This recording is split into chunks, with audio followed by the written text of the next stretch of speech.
Okay, it's 7 o'clock. Today is Wednesday, February 21st. We're calling to order this meeting of the Brattleboro Development Review Board.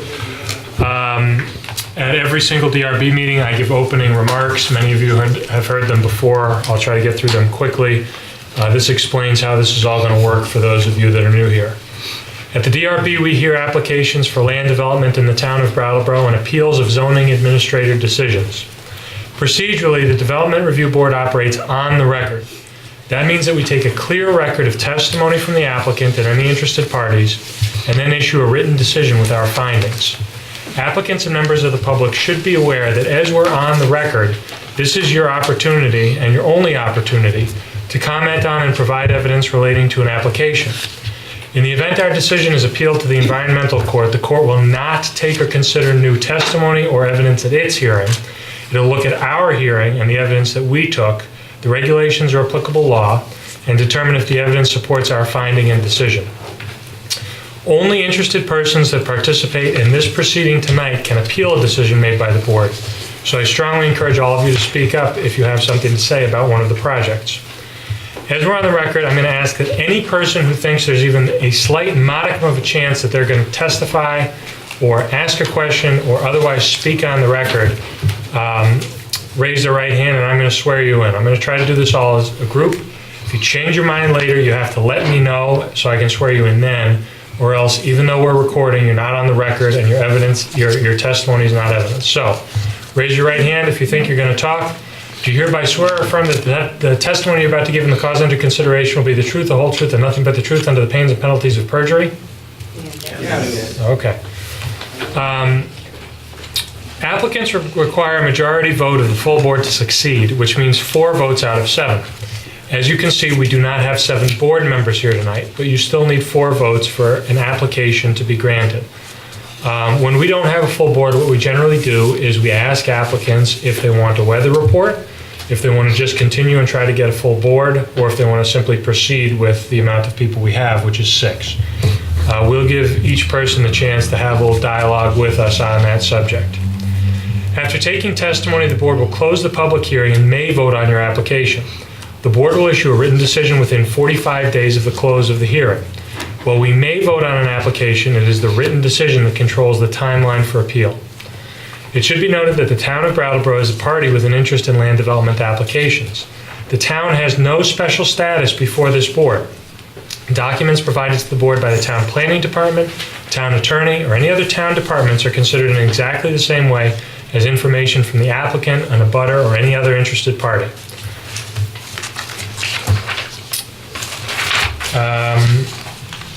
Mr. Bannon, is our meeting properly warned? Yes, it is. First order of business to approve the minutes from our December 18th, 2017 meeting.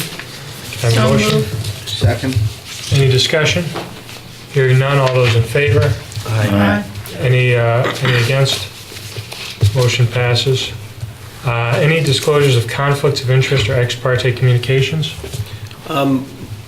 We have a Wyndham Windsor Housing Trust coming up for tonight. Yeah. Yes, that's one of the applicants. My mother is a tenant of one of their buildings, and she was also recently came on their board in a tenant role. So, do you feel that you would be biased towards or against them because of that relationship? I wouldn't, but I need to disclose it. Okay. I certainly did not know about this project until I picked up the packet at Planning Services. So we haven't discussed this project. Your mother's not been telling you you've got to vote for this? She's visiting my other brother. Good. Out in Good. California. So. I think we're fine. So she probably doesn't even know about the project. All right. I'm on the design review committee, Okay. and I didn't go to the meeting on the Wyndham and Windsor housing, but I've seen all the materials and I provided input. Okay. Do you feel that that would create a bias in terms of voting for or against the project as it stands tonight? No, because I still have questions. Okay. And let's see, I see Jonathan Sicocio's here tonight. He and I had a professional relationship a couple of years ago where he did some design work, and I don't think it'll have any impact.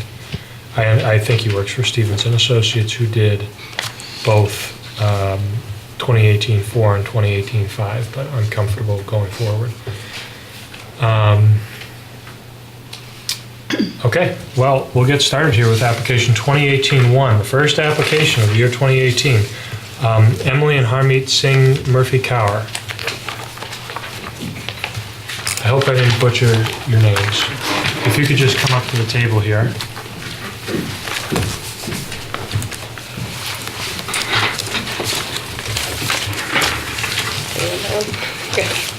So I feel like we talked about this project fairly recently. Can I speak to the chair? Yeah, My understanding is that we approved them to have a yoga studio at the that's right. property. And they told us they'd be coming back for this. And that this is, am I correct, is either identified as a bed and breakfast or an inn? Yes, Okay. bed and breakfast.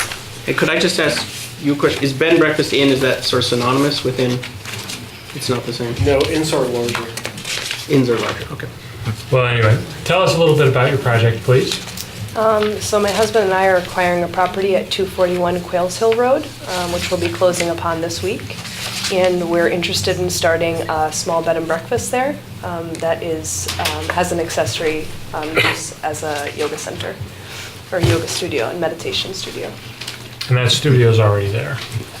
Is it functioning yet, or does that have to wait until the property's acquired? Until the property's acquired. Do you have, I remember we talked about traffic with the yoga studio, and I think you said 5 or 6 cars at a time. Is that correct? We said, yeah, about that. Okay. Is that going to change significantly once the B&B begins? I don't expect it to. We're expecting a lot of our clients to be from the B&B that take part in the yoga. And can you just give us an idea of, like, on a full night, if everything is going well, it's the holidays, how many additional cars are we talking? We have room for 11. Okay. I think we provided the site plan for that. I would expect the inn to have 5 rooms available, so that would be 5 additional cars. And around the holidays, I wouldn't expect many people to be coming to yoga from the town. Okay. Kind of a strange question, but you're not going to be serving meals to the general public. No. Okay.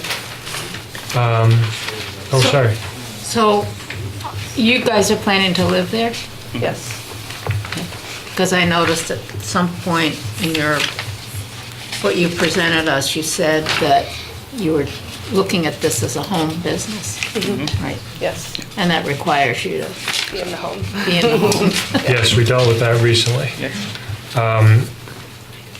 Are you ever going to exceed one room per 500 square feet of floor space? We don't expect to. It's pretty significant building, right?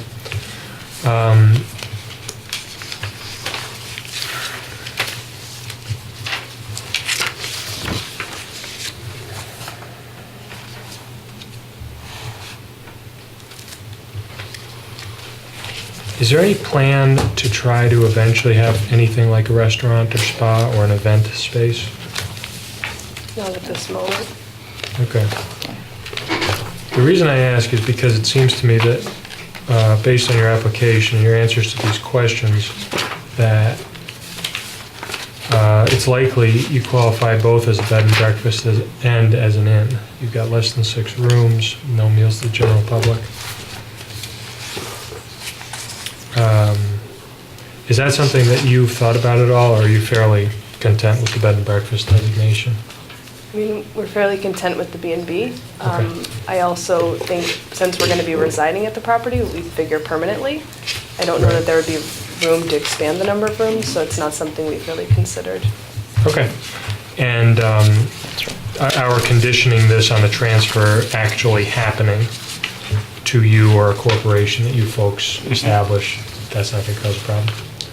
I'm sorry, can you say that again? Our conditioning this permit on the fact that that transfer actually happens is not going to cause a problem? No. No. All right. Well, geez, that's all my questions. Other members of the board? Could I direct a question to our, That's always a good idea. your title zoning administrator, right? Okay. So it says that they're asking for a sign, and then it says that it would be a freestanding sign near the driveway to identify the B&B. And it said it would be in accordance with sections 319, which I think I have in front of me. Like, can I get an idea of like how big, like what do we allow? What does the town allow within its zoning? I I think it's 12 square feet. 12 square feet? Yeah. So that would be the maximum of 3 feet by 4 feet if it were rectangular? It's pretty modest. Yeah, okay. I mean, I think of that street, Quails Hill, as a residential neighborhood, but it's under the zoning, rural zoning. Is that correct? Okay. Oh, I forgot to ask one thing. I'm not interrupting you, am I? No, I think what happens is I ask a question and it allows you to remember what you want. Yeah, right. Electric vehicle charging availability? We Is there don't any- have, I don't know 100% what that requires, but I don't think we have that. Is there a dedicated circuit in the garage? Do you know yet? I would think so. I mean, it's a 3-car garage, so I can imagine it having a circuit. Is this one where we have to require it? Is- No, I would say if they're not doing any additional electric work at this time, there's no point in doing Okay. anything. All right. Sorry, there's some statutory requirements, and I don't completely understand how it applies all the time. Where would could I just ask then, where would the statutory requirements for an inn and a B&B come from? Do they come from the state or do they come from the town of We have Brattleboro? specific regulations and the state has stuff under their health code. Okay. So if the board gave them approval to do the B&B, then they would have to conform to whatever the state regulations for establishing a B&B. Yes. Okay. Any other questions from members of the board? Yeah, I guess just a clarification on the parking. I think there was a little map. So it was said that as it exists currently, there's space for 11 cars to park, and then there's a 3-car garage. So presumably the 3-car garage would be for your personal use, and the parking would be for guests. Yes, I think that the 11 spaces includes the 3-car garage, though. It does include. All right. Oh, I see. Yeah, the map says, say, 11 parking spaces included, 3 in the garage. And then, could I just ask you again, Brian, that we seem fine with the size of the B&B and the amount of parking? There doesn't seem to be any conflict or concern. I guess that was my question. It's always interesting about parking. They're within the ordinance. Other questions from members of the board? Are there any members of the public who wish to be heard on this application? Well, it seems to me that, provided we have conditions requiring there not be more than 6 rooms rented out, no meals to the general public, the transfer to either the individual applicants or a corporation that they run.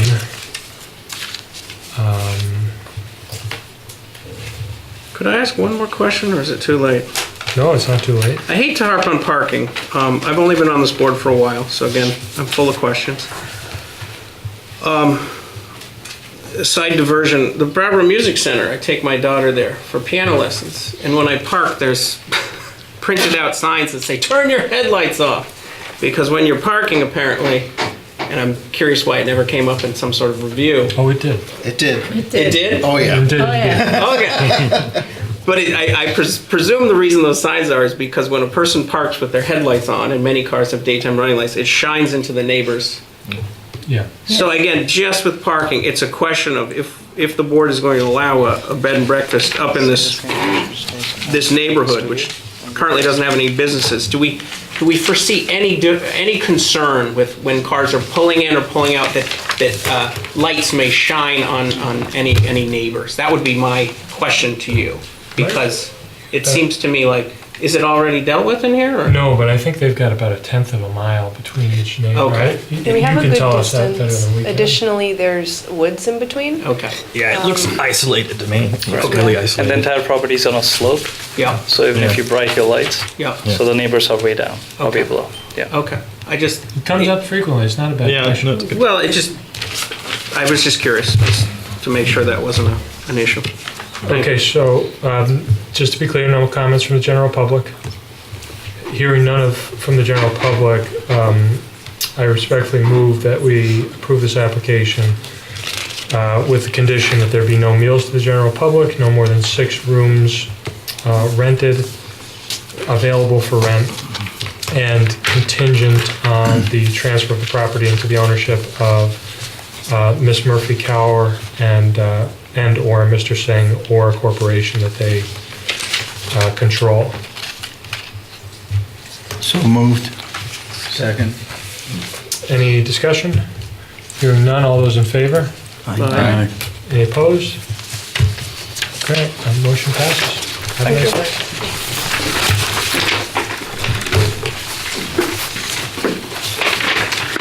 The next application is 2018-4, Brattleboro Memorial Hospital.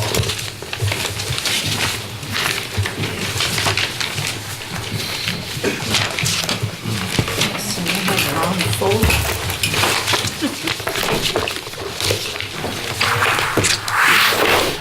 While you guys set up, I'm just going to make a note for the record. We received correspondence related to this application by email, was that 2 days ago? Or yesterday? Yesterday.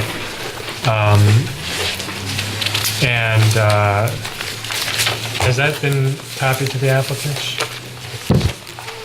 Okay, the applicants have received a copy of it. It wasn't identified, but I understand that whoever produced it is here tonight to speak about the issues raised by the communication. So,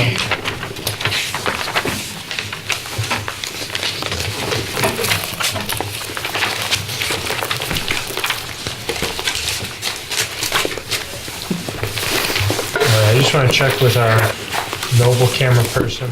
Is that something that the people at home can see? Okay. Could you please tell us about your project? So my name is Bud Sanderson. I'm with Stevens and Associates, one of the engineers on the project. I guess we'll go through and introduce everybody first. Serenity Wolf, Stevens and Associates. I'm one of the engineers on the project. Rob Prohaska, Director of Plant Services, the Facility Director for the hospital. And Steve Cummings, I'm the Vice President for Information and Support Services at the hospital. So this project is referred to as a surgical addition and renovation project. What's happening is that the hospital is looking to remove the pavilion building and a connector between these portions of the hospital and renovate and construct a new surgical services building. And that building is approximately, the total square footage, it's about 27,800 square feet. It's 4 stories. It's really meant to just improve upon the surgical services. Right now, it's substandard for the hospital. It's a lot of storage and a lot of space requirements that aren't properly met to meet the needs. Not adding number of surgery beds.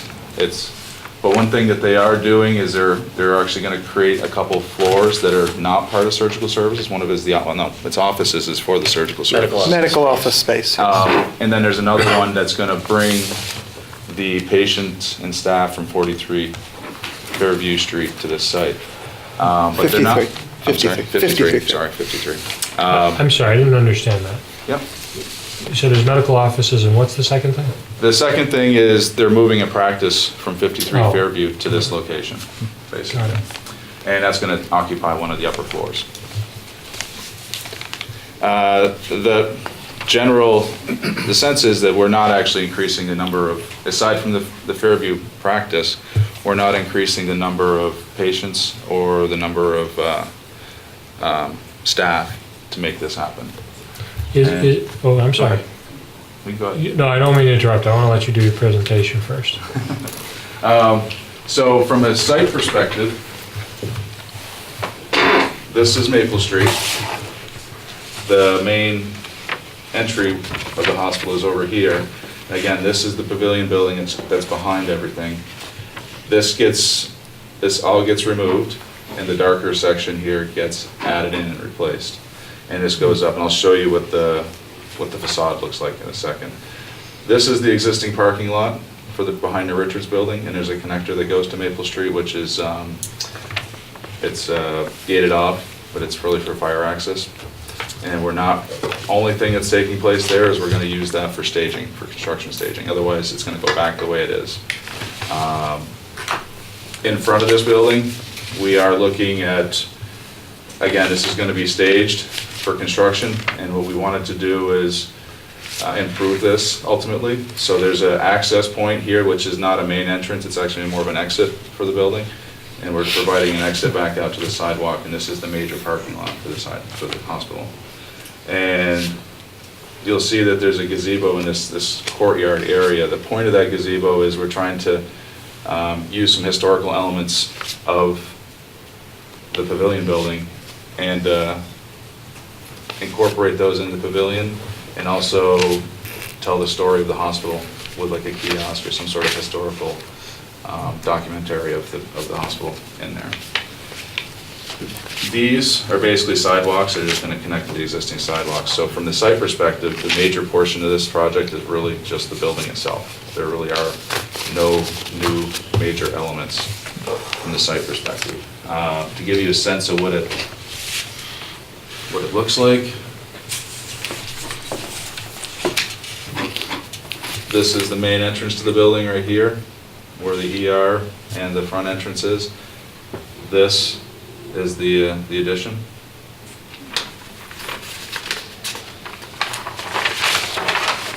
And if you're looking at it from the parking lot is to your back and through the courtyard area, this is the addition right here. And it's referred to as the Ronald Reed Pavilion Building. And part of the application includes signage permit for that.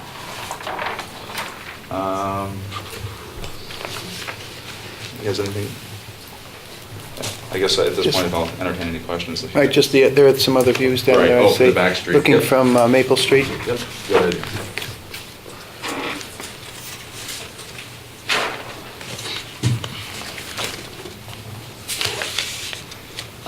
This is a little dark, but what you can see is, here's the smokestack from the Maple Street view. You're standing in the maintenance entrance.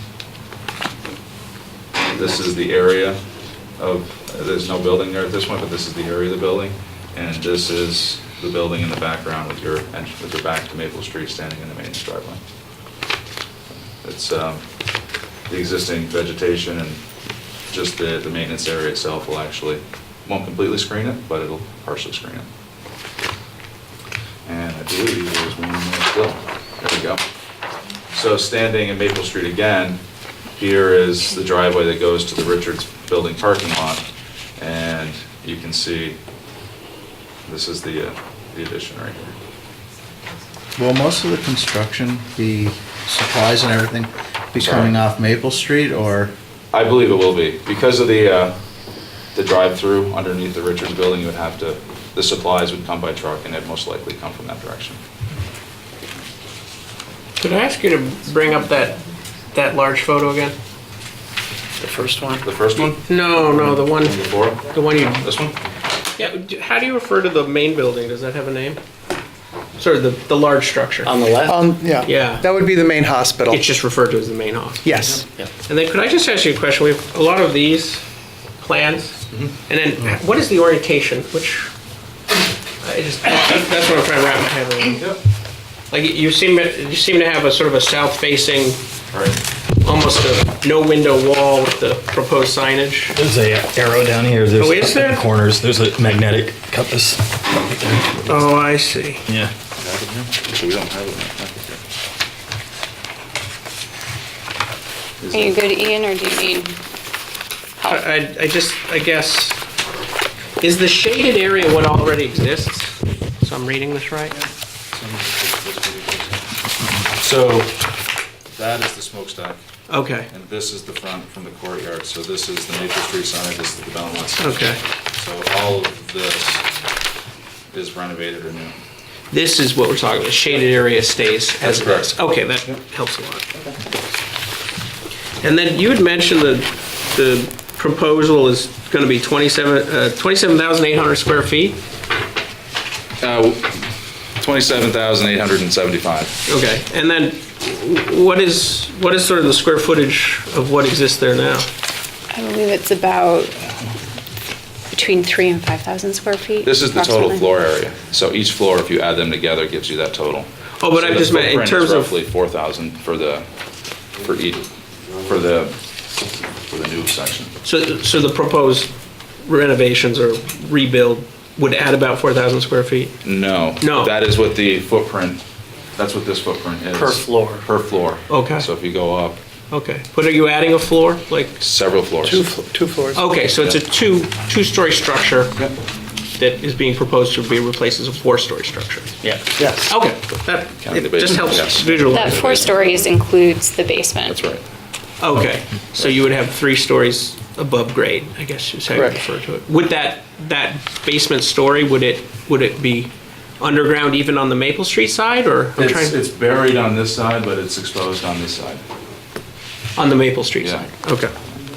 And then what sort of access, I guess it's probably drawn on one of, It's on the civil plans. Yeah, so the main access is actually going to be within the building. You're going to go in the main entrance or the Richards building and access the building that way. so this A 1.0 where it has boiler plant, that would be the lowest That floor? was the lowest. Okay, Yes. and so there is obviously access from to this boiler plant room? Yes. Okay, thank you. Oh, wait a minute. So you won't go directly into the new building? That is correct. That's not meant to be a main entrance, no. There are emergency exits only from the building. There aren't any public entrances to this building. They will be through the existing entrances of the hospital and Richards building. So currently there's I missed that on the plans. here's the entrance on one side, and the entrance to the main building is actually over here off the plan. It's, so right now, this is a main entrance, and it's gonna remain a main entrance. This is just, it's infill, and you get to there by going through the main entrance and down the hallway. On these architectural plans, is there, maybe if you could just refer to the number, just where would we see the emergency exits? I'm just curious to how that was.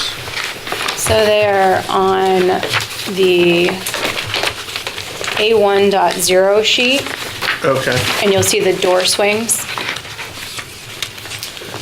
So if you look at the site plan that we have up there, you can see a sidewalk comes to each door. So I'm looking at A 1.0? Yep. So in the courtyard side, that's the main entrance, that's a main emergency exit right there. What you'll see is on the photo, or on this rendering, this is actually a stair tower, which you'll see in the lower right-hand side of the proposed addition. And that's this right here. Yeah, I can't seem to read it from the architectural plans. But- Is this the right document? I believe it is. Yep, so that's the stairwell that I was referring to. So there's Okay. an exit right there, But where does the exit go to? to grade outside. Oh, because I'm reading corridor, I assume that was indoors. It's not actually. That's an outdoor corridor. Yeah. Okay, great. Oh, wait, no, hold on. No, Where's it's the next indoor. plan? That's the lower, Oh, that's the lower one. right. So that lower one has exits there, here, and here. Okay. And if you go to the next floor up, Is that A1.1. 1.1? that is this exit. Okay, And then there's stair tower over here, okay. leads to that exit. So anyone in the upper floors could go down the stairs and out Correct. there, and the same at that point? Correct. Okay, thank you.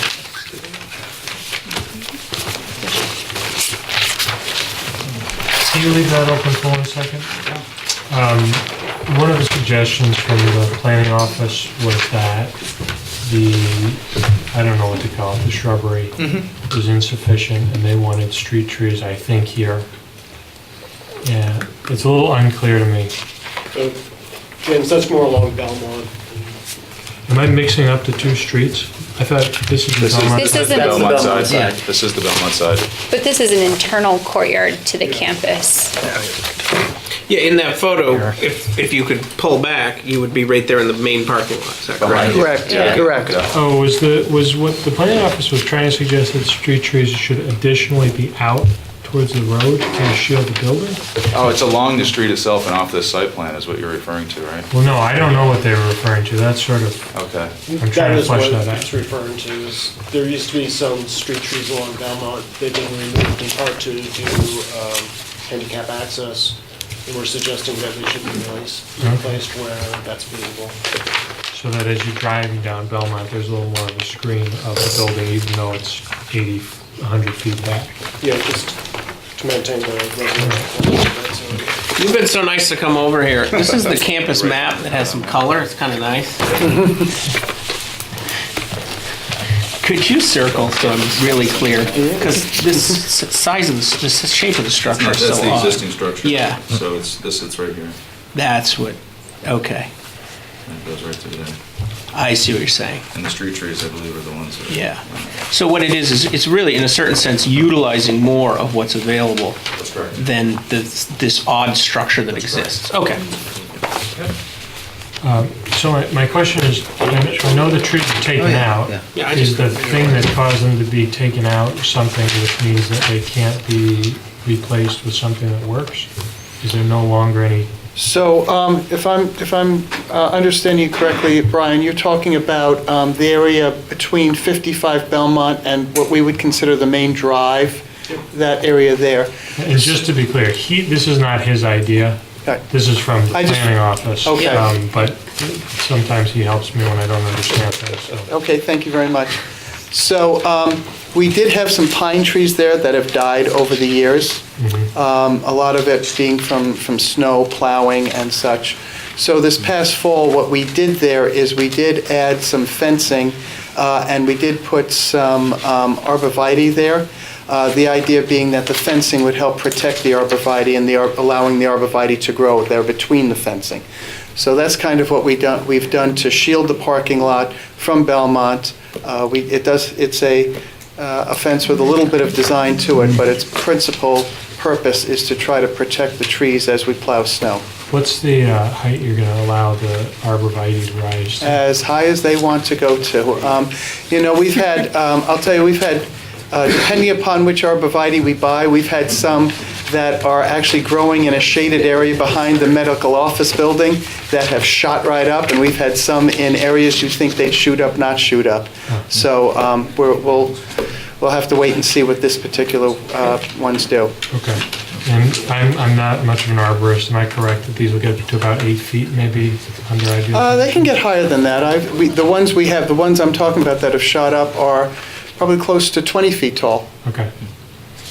Okay, and what's the density as you're looking down the street? And I apologize for my lack of familiarity. Are we talking one every 20 feet, one every 5 feet? About one every, I think about 12 feet. So once they're mature, it would be almost like a screened wall? That's the idea, yes. I had a question about the increased traffic. I went through the traffic study and saw that there's going to be an increase. Is that attributable to the new practice or the move to practice? That's what it's all about. All right. Is that practice limited to the same size based on the space they're moving into, or is there a possibility? I realize this is getting a little bit inside baseball, but is there a possibility that it could double in size? So basically, the footprint that you're seeing of the building is dictated by what we need to make the ORs. So I meant double in busyness, I'm sorry, not double in size. For the medical practice you're talking about. Yeah, what I'm saying is, Oh, I'm when practice sorry. moves in here, are they able to double their I patients see. and thus Yeah. have a more significant increase on the traffic than the traffic study we have? Right. You know? So the practice currently housed at 53 Fairview has a maximum of 4 providers per day. I know what it So that sort of dictates how many staff and how many patients are coming in. The space they're moving into is a little bit bigger, and it will accommodate up to 5 providers. So there'd be a small incremental increase, assuming we can actually hire a primary care provider, which is a pretty tough call these days. Okay. So That's our intent, is to try to do Best case that. scenario is a growth of about 20% on the numbers we have here. Right.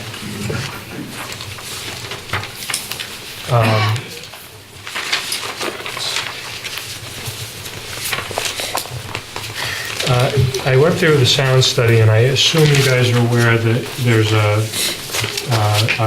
communication to us from the neighbors who are concerned about both current sound and prospective sound levels. Yes. And I saw in the sound study there's going to be some screening. Can you just, it appears from the sound study that it's going to work, but I'd appreciate it if you tell us how it works. I'll be happy to handle that. So we're going to have mechanical equipment on the roof, which is noise generating, mechanical equipment, chiller, air handlers. And we're going to put a screen around that, which on the back side of it, the side that faces the mechanical equipment, will have a sound-absorbing structure to it. It will have a perforated metal screen with some sound-absorbing material between the outside, which will look like a metal panel, a solid metal panel, and the inside will have the perforated metal with the sound absorption in it.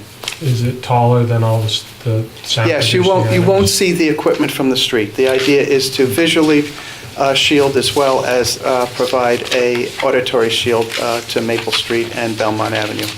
And I only ask this out of curiosity, it's not really relevant, but is that an improvement from whatever the current situation is? Is there unshielded stuff on the roof right now? We've actually, as we've put new equipment up, we've always included this type of screening on the equipment. So when we did a chiller, we added, recently we added this. We had some wooden screening up there, which was only a visual screen, and now we've added the acoustical element to the screening. So, Sorry, I was going to follow on that, but if you look at the picture, it's on the front of the noise assessment. There are these red things that's the equipment. Is that correct? I don't have the color version. Oh, there we go. Right, so the red dots are, yes, those are meant to indicate the equipment that's listed, that's described in the study itself. And then, Just hold on a second. Apparently, Ms. Hasegawa was the only one who got this cover sheet. Could you just pass it around so that people... I got it in black and white, yeah. Right. I'll show it. I'll show everybody. just what But, you're and then talking there's that green kind of box around some of the equipment. That's supposed to be The sound screen. sound screen. Yes. I had a question about that. My understanding is apparently heat pumps are popular now, and so for a residential, you put it outside, and I think a lot of it's recommended to actually be covered with some sort of open air roof in a way. And I'm just curious about, at the level that you are of an institution and putting these things on your roof, are they open at the top? So these are not like heat pumps. Okay. This is not a heat pump style system. So we have, whereas a heat pump gives you both heat and cooling, Yeah. we have a separate boiler room that provides heat, Yeah. and the chiller that would be on the roof is to provide our cooling. So there's two separate systems because of the scale that we need to provide heating and cooling at. Okay. I just, the question I ask, and maybe it's outside of the technical knowledge, is it just doesn't make sense for me for companies to put these devices on their roofs and not have some protection from rain and snow. And I'm also curious as if you're putting a sound dampening system around the device, the sound is just going to travel up. And that if there was something that would be a win-win for everything, it would be a sound dampening that would also provide protection from the elements. Obviously, airflow is needed. Exactly. And so there are limitations. But I can't understand why equipment would last that long in New England winters without some sort of protection from what falls down on the device. Well, it's designed to be exposed. Okay. And in fact, talking to heat pumps, we do have some heat pumps for a medical office building of the type that are similar, Yeah. a little larger volume or capacity than residential, and those are not covered either. Okay. So they are designed. One of the things that I'm thinking might happen if you're in a residential type and it's close to the building, you're concerned about snow falling off the roof and hitting the unit. Yeah. We design things so that that doesn't happen. And again, being more of a commercial building, we tend to have flat roofs with minimal slopes. Okay. Are there other questions from members of the board?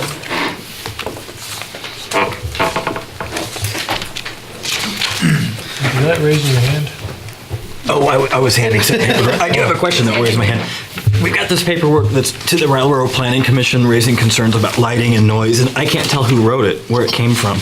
We're getting to that. Okay. No pun intended, but there's going to be some light shed on that. Okay, well, thank you. And I'll open it up to the public as soon as we have a break. Okay. Well, but since I'm about to ask for public comment, and I assume this is about to come up, can you talk a little bit about the lighting and how it will be perceived from areas around the new facility, the new extension, whatever it's called? Sure, I'll talk about it. So the existing site lighting is going to be maintained as it currently exists. And there will be some small building lights to provide illumination at the exit locations. But there's not new site lighting proposed in this area. There is some soft lighting that will be proposed around the sign area, so that the sign is an opaque material, and then there'll be some small lighting behind that to kind of give it a little bit of a glow in the evening. But again, not as significant, it's not intended to go very far. What about the pathways? Those are going to be primarily covered by the existing site lights and then the building down lights. Okay. So there will be building down lights at the exit locations. And then the other element of concern, if we go to, can you go to one of the views from Maple Street. So in this view, you can see that there are going to be additional stories above the existing building. And so on the main floor, so we have the basement, the first floor, the second floor, and the third floor. On the main floor, that's going to be operating rooms, and the operating rooms don't have windows, so there won't be light that can be emitted from them. On the second and third floors, those are going to be day-use offices. So those lights will be put on a timer, and then in the evening when the patients and the staff are gone from the office, those lights will be turned off so that they don't provide, they don't emit glare. Right, just to expand on that, we'll be working with Efficiency Vermont, so they'll either be on a timer or some sort of sensor system so that if it's unoccupied, there won't be lights left on all night. Okay. Okay. Can I ask a question about lighting? Sure. So in our packet, I suppose there was this that sort of describes a specific light, Yep. and then there was this sheet. Yep. Could you just explain what this is? So Curious. That's a photometric plan that shows basically the little numbers are the intensity and I believe foot candles of light. Okay. Based off of the location and the strength of the lighting fixtures themselves. And I just, Mr. Chair, if you can indulge me. Go. Every time we talk about LED lighting and all these lighting requirements, I bring up color temperature, which, if you want to remember the old tungsten bulbs that we were so fond of, they're at a 2700 color temperature. A lot of the LEDs end up in the 5000, much very cool blue light. Mm-hmm. And I'm just curious if, if there's a requirement that you need the cooler, bluer light, if there's any sort of requirements that require institutions to have that. And I also wonder if some of the complaints about light could be potentially alleviated if it was a warmer light, if the warmer light did provide the illumination for safety, but wouldn't put out a light that would be, would cause, I think that there can be a real emotional response to a cool light. Mm-hmm. So I just bring that up as a question because I don't believe the color lighting is covered under any of the zoning. There isn't any particular requirement for the color temperature. Yeah. We've been doing a lot of lighting retrofits within the building even. Yeah. And there's actually, we've actually gone to a light where you can actually program the color temperature of the LED. There's some dip switches in there and you can change that. So we could certainly go to a warmer color temperature. There's a lot of different lighting available nowadays, so we certainly could look at that. Because I do understand what you're talking about. There's been discussions about LEDs being such a blue light and being such a daylight kind of light, therefore keeping people awake at night because it's that bluish, cool tint. Yeah. I just bring it up because, again, I don't think it's within our authority to dictate a color temperature. I just wanted to raise it as a... This never come up, but we do have the authority to evaluate the effect that the lighting will have on voters. Brian, if it's downcast LED and they show us a cut sheet with 0, what is it called, candles? Foot candles? Foot candles, thank you. With 0 foot candles by the time you hit an abutting property, does that close our discretion? It conforms to our regulations. And we actually do have color temperature regulations as well. Really? Yeah. Which, I'm glad you brought that up. which section does that come under? It's section 317E. And this was reviewed to determine if it complies with the color temperature regulation? I wasn't able to see what color it is. It's basically they want warm white. I don't, it seemed that this must be a manufacturer document. Oh, it says available in several color temperatures. There you go, this particular light bar that we got a sort of an information sheet on it. Again, I don't want to harp on it, I just think it's something that people should be aware of, especially because I think people have an emotional response to the color of the light. Sort of dovetails the question I've got. Shoot, yeah, and the color temperature appears to me to be 4,000. Am I wrong about that? That's what it's marked as. That's what, yes, so this was information from the MEP, the mechanical, electrical, and plumbing, and that's the color they recommended, yes. Assuming it is 4,000, does it comport with the requirement? That's a little bit on the cooler side. Okay. You said it was 317B?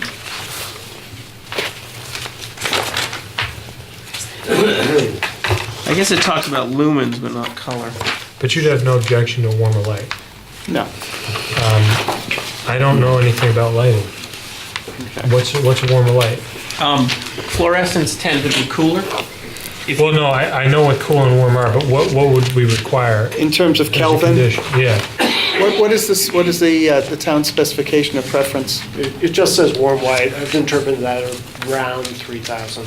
Okay. I mean, 3,000 is one of the options. Is there any reason that would be I would not have any problem if you specified that the exterior lighting, the LED, and of 3,000 Kelvin.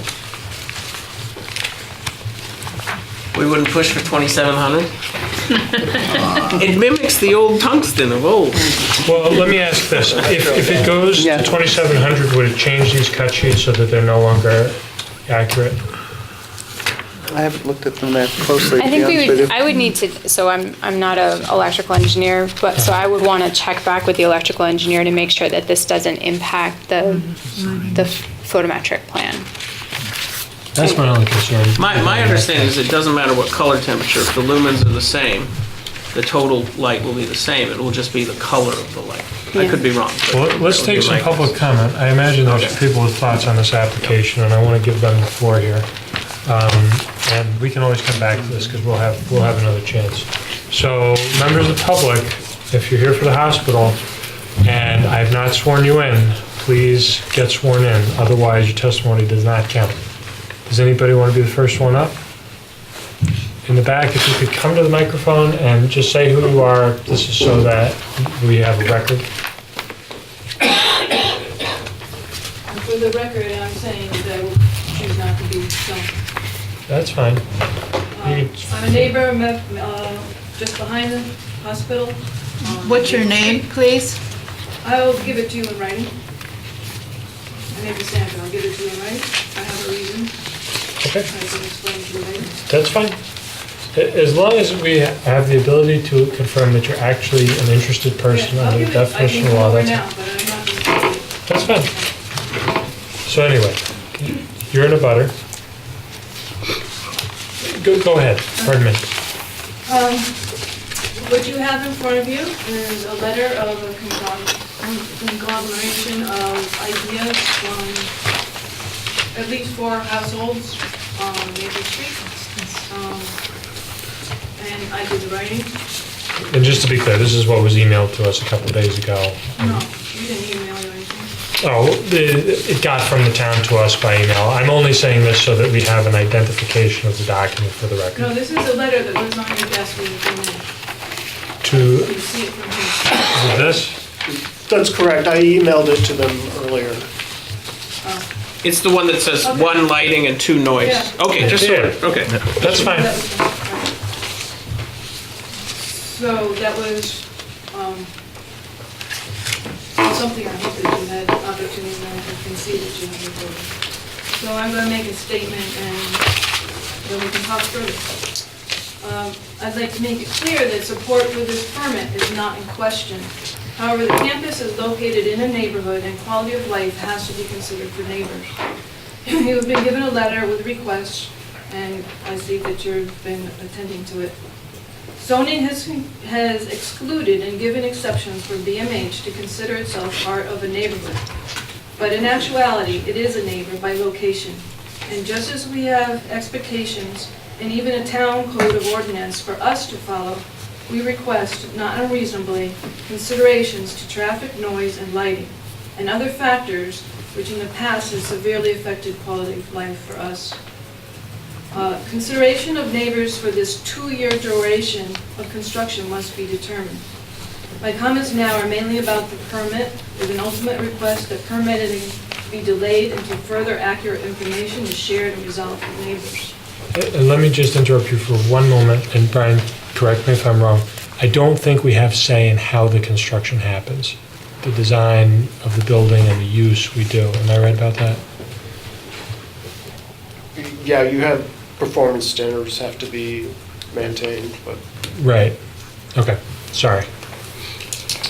So on page 4 of the site plan, and on page 4 of the site plan and approval, H1, there is mention of the exterior mounted lights. It just has some discussion about, I think those are the lights we were just discussing? Okay. In the campus map, included in the permit, the new building appears to extend in width beyond the boiler room. This is something we were not aware of in the presentation by the hospital. Because of this, it appears new lighting will be visible to Maple Street. And a direct line for noise from the machinery on top of this building. It's not going to be blocked by the boiler room completely.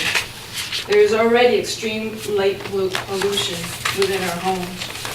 The concern needs to be more fully addressed as it was not presented in the BMA's presentation to us. We did talk about inside lighting being turned off, and this permit, in our opinion, should include a written clause mandating that the lights be turned off. It should be written into this permit so that it's... Just to clarify what you're requesting, are these lights in a specific area that are exterior? They're the mounted lights and the internal lights to the building that will go, I think it's 2 stories above the existing boiler room. It's going to be hard to find on that map. I have the map that I used. Would you mind? We'll give it back. I just want to take a quick look so I'm oriented.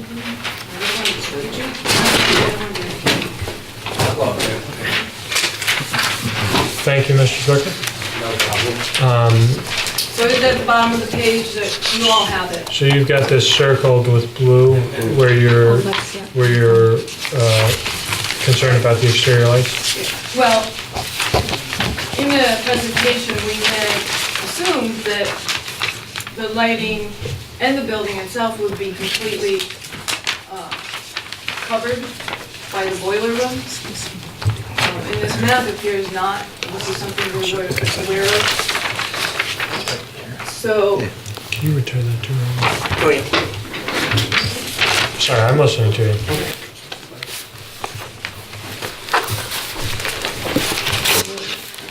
it seems to be there's actually a direct line that comes right down through to Maple Street for light and noise. And we've had many discussions in the past about how noise corridors come across into the yards on Maple Street. The machinery is up on the roofs, and as you mentioned, there's no enclosures, especially a rooftop enclosure on these machines would be incredible, because the noise does bounce. And we've discussed many times in the past with Act 250, how the noise from the machinery at the hospital comes in between our building. You can actually stand in the backyard and hear the noise coming right through from specific machines. So we didn't realize that there was this corridor that you can see on this map. Have you received the sound study? That's my next one. Sure. I mean, my next question would be why you think the sound study appears to not address that. I can tell you when I, Okay, go ahead. all right.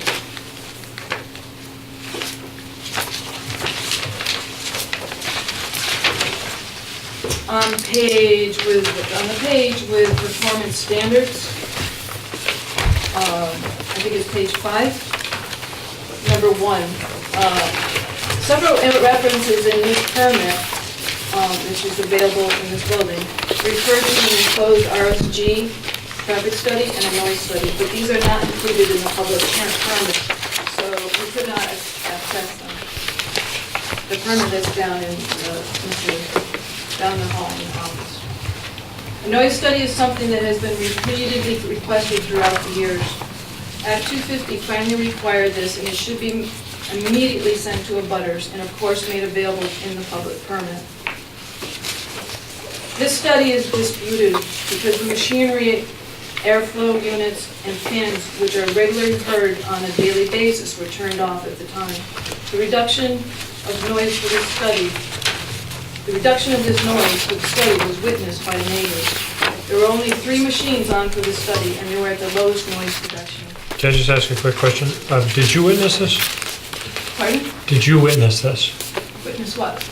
You just said that somebody witnessed this. Yes, I was one person, and I went and got another neighbor, and she affirmed it. Okay, It was in front of my house. I just happened to be home that day, so I would have missed it. okay. We weren't notified about, And how did you know that this was concurrent with the sound study measurement? how did I know what? How did you know that the time that they turned machines off was the same time they were doing the sound study Because I measurements? saw them. They were right in front of my house. Okay, And I stood out there the whole time. And I actually told the man that all the machines were on. I was very shocked.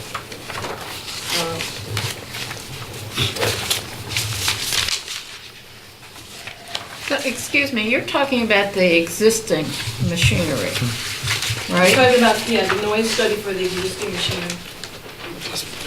Okay, not the new, Well, we don't have it Proposed. because it's not on there, but the point is that we're adding more noise, and the current noise has not been sufficiently mitigated. the conclusion of the sound study, which I understand that you disagree with, was that it would be less noise than the current equipment. It's on page 10, paragraph 4. Is there, well, first of all, am I reading that wrong? No? No, Okay. you're reading it correct. Are you reading the sound study? Yes. Well, we don't have that, we've never seen it. Oh, This is the problem. Should, It's not in the permit down the hall, and the traffic study is not in the permit available to us down the hall. James, if I could just jump in here. Sure. When they were looking at that, I was out of the office because I was ill. It was there, but our clerk was not able to find it. okay. They have not had a chance to see it. So the applicant submitted it, but abutters who wanted to see it were not able to review it. That is correct. Okay. Sorry, please continue.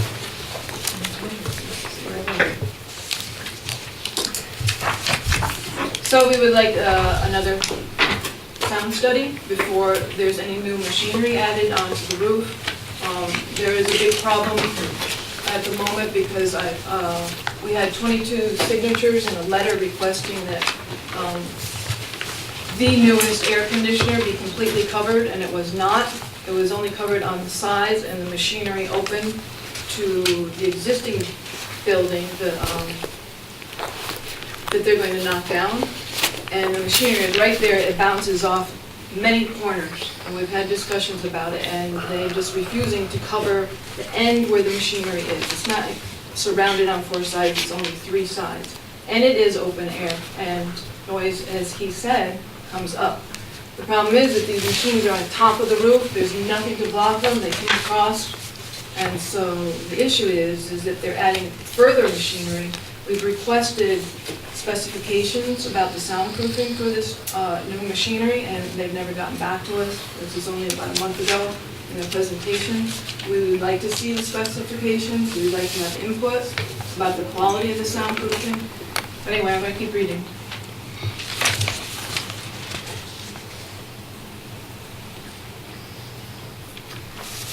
The location of the construction activity centralized on Maple Street must require a traffic study. This is absolutely necessary for public safety, considering the issues with traffic on the street. Both of these studies need to be available to all butters before this permit should be approved. Was this traffic study the same situation as the sound study? Yep. Okay. Sorry. I'm not sure that that traffic study was done quite a while ago, unless there's been a recent one with this permit. And I think the same thing happened, where we do have a more recent traffic study, but it sounds like it wasn't available at the planning office. right, well, I think we should have the privilege of seeing that before the permit. Numbers 2 and 3 on the same page as I just mentioned. Not mentioned in the BMH presentation to us are air handlers with air intake. It's mentioned in this permit. This should be explained to us further. If these are similar to the existing units, they are extremely loud. Soundproofing details for the new rooftop air conditioner have been promised, but still have not been provided to neighbors. This is what I just said. And I would request right now, we add the noise specifications of the air handlers to the information we are waiting to receive. Okay. And I'm going to move on to landscaping. Site plan approval, page 1, number 3. Are you talking about the draft decision? Or their application? No, I think she's talking about the actual application. In the permit itself, it's under site plan approval, page 1, number 3, landscaping.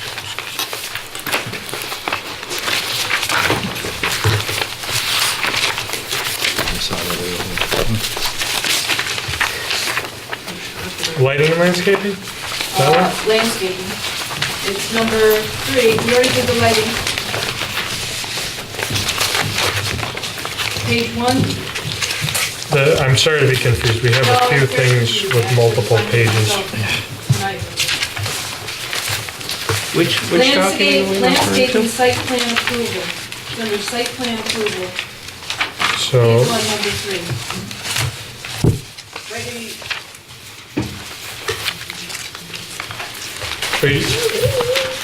okay, so I think we are talking about the Stevens and Associates package, title of which is site plan approval with a note on the top in bold. And then 3 pages in on a page that's marked Roman numeral 2-3, and the paragraph marked E, landscaping and screening. Okay. When I asked her for copies, these things got mixed up. So that was probably pulled from something else. Well, we just have a few things within one packet, so there's a few page 3s, that's all. But anyway, you can go ahead. All right.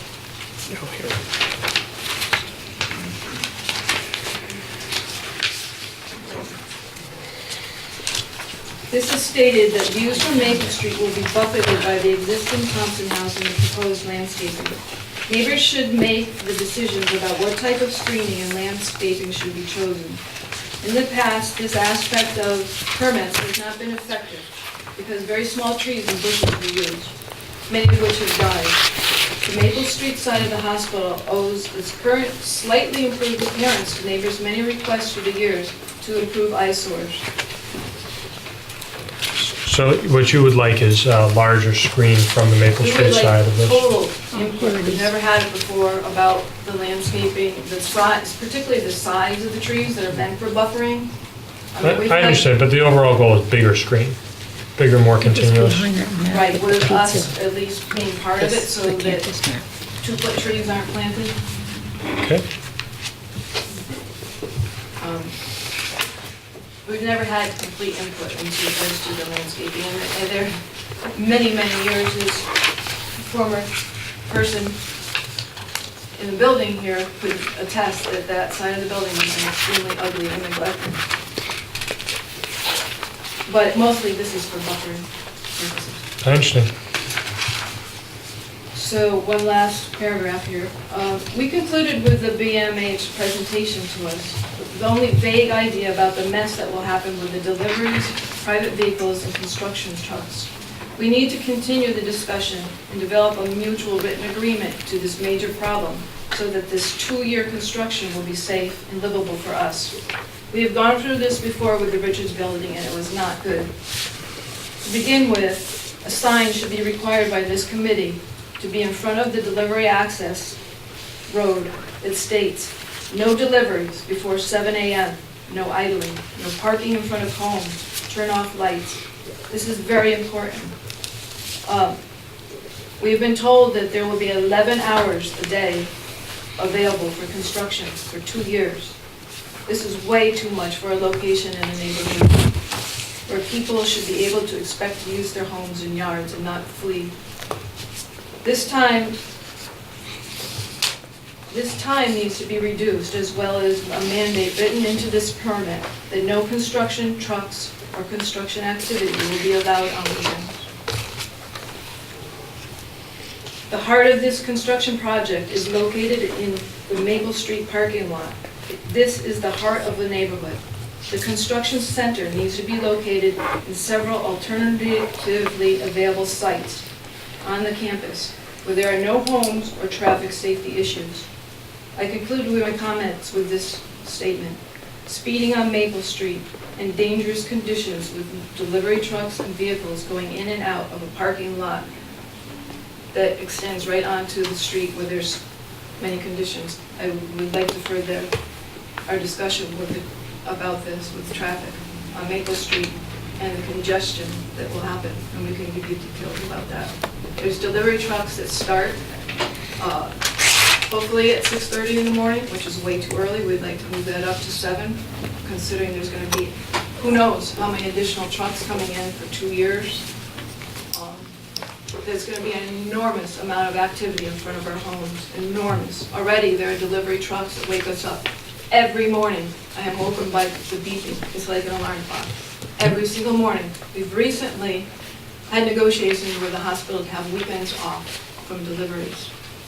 It's very important because they're adding lots of noise, lots of vehicles, people shouting for 11 hours a day, on top of deliveries that go throughout the day, 5 days a week. There's speeding. A member of the neighborhood who couldn't make it tonight is very concerned about the speeding on Maple Street. People do not go 25 miles an hour. We pull out of a driveway, you look both ways, and you pull out, and there's someone right there on you. They must be going 40 or 50. So that was his concern. He wanted me to express to you that the conditions on Maple Street are far too dangerous to be having delivery trucks and construction vehicles going out onto Maple Street. There are alternative sites. We suggest around the corner not use the parking lot on Maple Street, but use, I don't know how to describe it, the west side of the Richards Building is also a huge lot. The construction trailer can be started there, and none of the, maybe the equipment stored in the Maple Street lot, but access, no.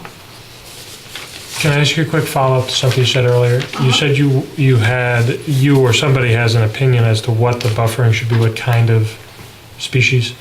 Can you tell us what your desire is? No. I mean, we want to be part of that discussion. Okay, That would mean that we would have to inform ourselves as well. okay. Large. Fair enough. No 2-foot trees, as have been in the past, nothing that's gonna die, something that's effective, may cost money, but at this point, that doesn't concern us. Okay. I just want to ask the applicants a couple questions related to this. I don't want to have to go through your whole application, you guys are more familiar with it. Were the machines identified in any other portion of the application besides the sound study? No.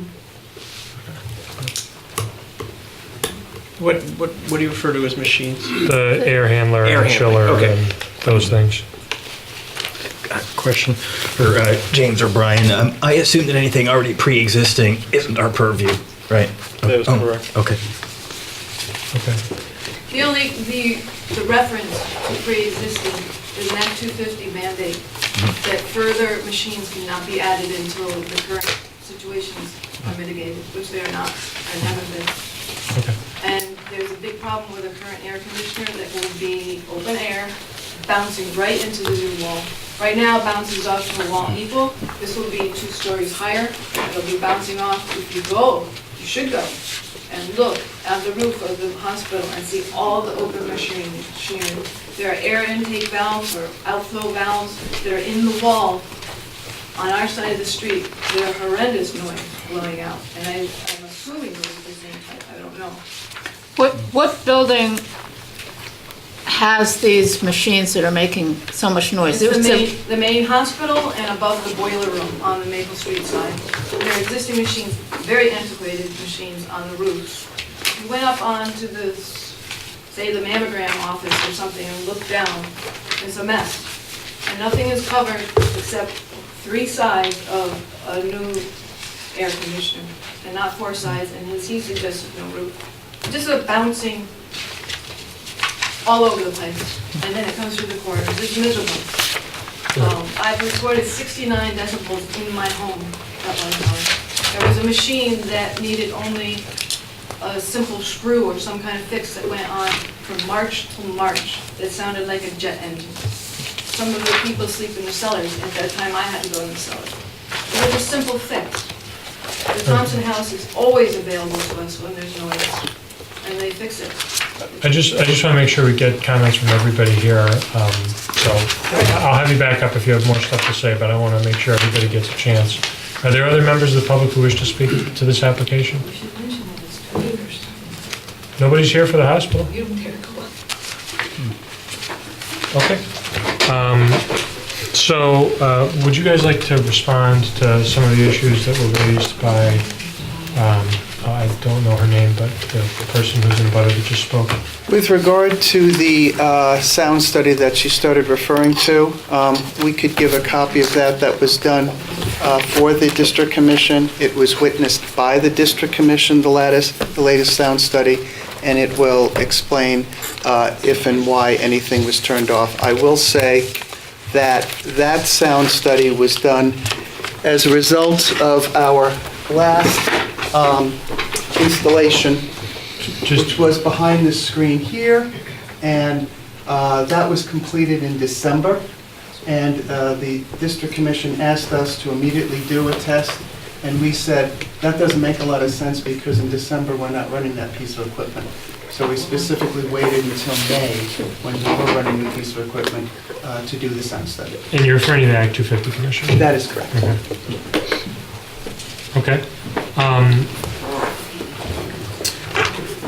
I mean, I'm wondering if a good solution to all of this that isn't terribly cumbersome would be just more screening on Maple Street. That's it.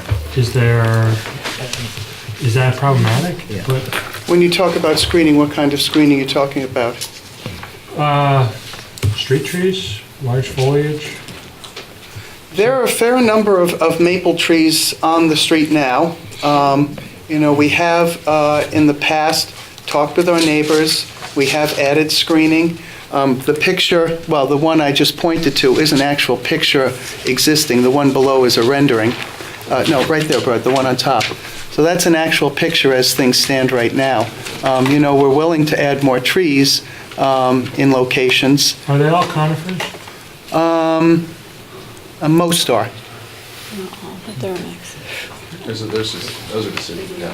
There's a mix. Oh, I mean, it's deciduous, I'm sorry. I also meant deciduous. I'm sorry. Yes, most are deciduous and not conifers. Could I ask a question, just using the campus map as a reference here, and looking at that photo, that would be the, that would sort of be, I don't know if you can see it from there, but that would be right off of the... Yep, right there. The loading dock area, And that's there's correct. a dimension of a boiler room. Yes. So that exists within the existing structure. Right. And then the proposed new structure would also house that same, So the boiler room is right there, yeah. okay? And above it are our current ORs. I think what I'm saying is, again, I work very well visually, and we're talking about sound, is you folks, I'm just saying, fellow board members, on this map, I think part of the issue, as you can see, is that no matter what sort of screening you put, that's a direct path. You can't put a tree in the middle of your I think you also need to your consider driveway. elevation. So in the current situation, the elevation of the existing building is much lower than the proposed situation. So in the proposed situation, we're going up 2 more stories, and so that further removes the sound, and that's what's in the sound study. And then in addition to that, we're adding acoustic barriers on top of that building. As you said, the point in part of why we don't put roofs in acoustic areas is to direct the sound upward and away from the houses. So the point is we have a taller building, the new equipment's going to be on top of that, and then we're putting an additional acoustic barrier around it that both reduces the noise and directs it upward to shelter and act as a shield for the houses. If I could just make a statement, what I'm hearing from you with Stevens is you would make the statement that perhaps raising the height of the building and having the equipment at a higher level may actually reduce the sound, whereas what I'm sort of hearing from an abutter is their view that perhaps raising the height of the building with machinery on top of it may increase the sound. I just want to be clear that there does seem to be a slightly different view, and I'm not going to try and weigh one over the other because I don't have the experience. I just wanted to go back to the campus map, and you've got an E on this parking lot? Yep. Is that the hospital's parking lot, or is that Thompson House's parking lot? The hospitals. We have labeled parking areas A through E. Okay. Is this the parking area that you had mentioned may be used as a staging ground for? That is correct. Okay, and then it's not our purview. I just find it interesting that you have 2 entrances to Maple Street so close to each other. This doesn't come under our purview. They're not proposing to change circulation. Okay, so there's no proposal to change that. I was just putting forward, again, the idea of thinking of a win-win is, I heard the abutter mention the idea of the beeping with the trucks, and we know that's a safety feature. Every time one of these industrial trucks backs up, it beeps. We approved, remember the thing at Old Ferry Road that Dead River proposed? And they talked about the design where the trucks never turn around. It's useful for their design. And again, it's just, I don't know if we can put it in the permit, but the concept is if the landscape... These guys probably have to back to a loading dock. Do they? Yes, that is absolutely correct. The idea, I guess, is that maybe that doesn't handle deliveries, but the idea that if it were designed, the construction site, so that construction vehicles could enter, loop, and leave without having to back up, that could mitigate some of the effects of construction. Does that make sense? I don't know whether it's possible with the landscape. It does make sense, but the limits to the property that they have available to them, and then the elevations from Maple Street up to the proposed work, and the elevations from Maple Street to the loading area don't allow for that. Okay. I think what I'm seeing visually, and again, I can't confirm that, but what appears to me visually is that part of the reason perhaps some of the abutters could be having noise problems is, as you can see from that photo, that there's nothing going to stop any sound that's traveling along that driveway, so to speak. Right. So that's why I just bring it up as this is an area where maybe that's where some of the difficulty of mitigating sound comes from. So there's two, to that point, there are 2 generators of sound. Okay. One being the traffic, it's a loading dock area. And I would say that, yes, there are a lot of hard surfaces there, we do have to back into it. So yes, that is part of the sound. The other part being noise from equipment. And we have taken steps as we've installed equipment, as I mentioned previously, and intend to do with this design also, to put barriers on that absorb sound from our equipment. So some of the older equipment that's maybe generating a lot of noise is going to eventually be replaced or will be replaced? Not necessarily as part of this. So we, absolutely. So one of the things we do consider and have considered for the last, I'd say, 3 or 4 years, we did have one piece of equipment back on Maple Street that we had installed 5, 6 years ago. And we didn't give consideration to the sound. And it was, in fact, noisier than I would have expected for a new piece of equipment. And we actually have been able to sunset that piece of equipment. We got it out of there. And we substituted other equipment within the building to cool the area that was being cooled by that piece of equipment. Since that, we have taken into account, what is the sound generation. That's one of the specifications we consider when we look at equipment. So I have kind of both the main hospital and this new building are going to have flat roofs. If you put plantings or tubs of vegetation or something up on those roofs, will that help mitigate the sound? No, it will not. We're doing acoustically designed sound barriers that are designed to mitigate the sound. Plantings typically do not. I'd like to go to executive session briefly. I think there's a procedural issue, and I just want to talk to you folks about it. Can I have a motion to do that? I think it's probably appropriate to do it What would be quickly. I videotape a lot of public meetings, and this is the only board I'm on right now. But my understanding is we have to cite. Do you know the legal citation before we enter executive session? Yeah, I don't know the legal citation, but I want to talk about a legal issue here that doesn't relate to our questions to them or the public comment. And I don't want the deliberation portion on the record, because I'm not sure what the answer is. I see what you're saying. I'll make a motion to go into executive session. I'll second it. Any further discussion? All those in favor? Any opposed? I'll abstain. Okay, that's fine. Okay, it's 8:30 PM. We're out of executive session. The issue that I wanted to discuss and what is going to be the product of this session is something I'm not happy about. It was not your fault that an abutting person did not have access to the sound study and the traffic study. I reviewed both of them, and I thought they were very informative and that they directly addressed the concerns that the abutting property owner raised tonight. I don't think it's fair to her or anybody in her position to not be able to review this and criticize it based on what's in the study, and I don't want to have to put somebody in the position of saying, well, we're at the meeting, here's 20 pages of conclusions, or 2 pages of conclusions based on 20 pages of data analysis.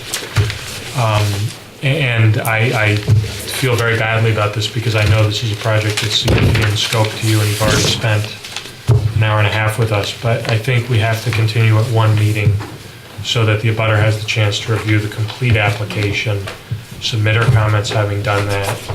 I think if we didn't do that and we approved the application, it would probably be a violation of the rights of the abutter and create an appeal issue anyway.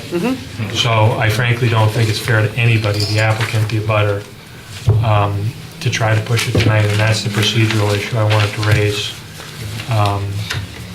And so I'm going to move to continue this to the next regular meeting and ask that Mr. Bannon provide copies of the sound and traffic study to the abutter.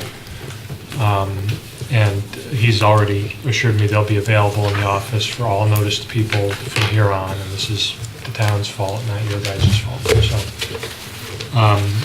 having said that, can I have a motion to continue? Okay. Second. Okay. Any further discussion? Hearing none, all in favor? Aye. Any opposed? Okay, the motion passes. Again, I'm sorry. Thank you for coming, and we'll see you in 1 month. And can you just say what the date of our next meeting is while we're here? March 19th is our next meeting. We'll take up the same application. We'll address the same issues. And I just asked if there are any other issues with access that they be directed to Mr. Bannon. Your email's on the town website, right? His email's on the town website, and he can be reached at the phone number.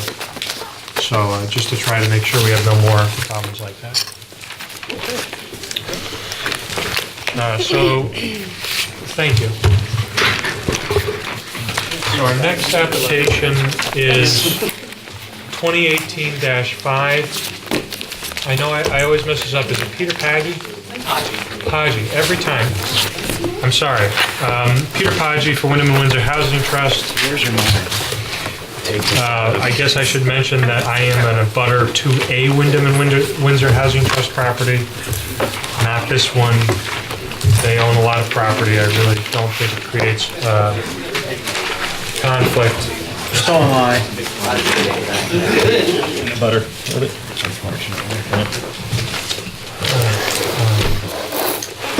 Chairman, I think there are a couple of us that came in late after you sworn. Oh, sure. So if you could raise your right hand if you think you're going to speak about this, but I haven't sworn you in. Do you hereby swear or affirm that the testimony you're about to give in the cause under consideration will be the truth, the whole truth, and nothing but the truth under the pains and penalties of perjury? I do. Okay. Thank you, Mr. DeGray. So this is application 2018-5, Peter Paggi, Wyndham and Windsor Housing Trust.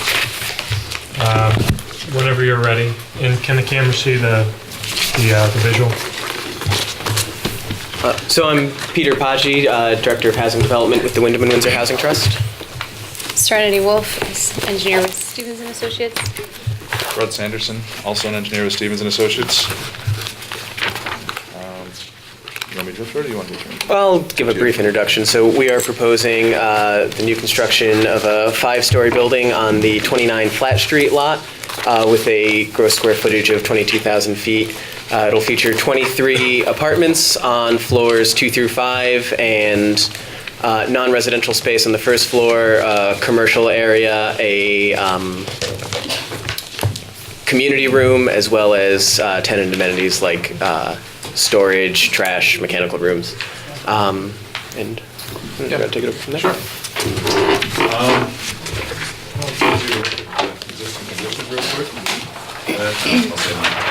So this is Flat Street through here. This is the Boys and Girls Club. And this is the proposed building.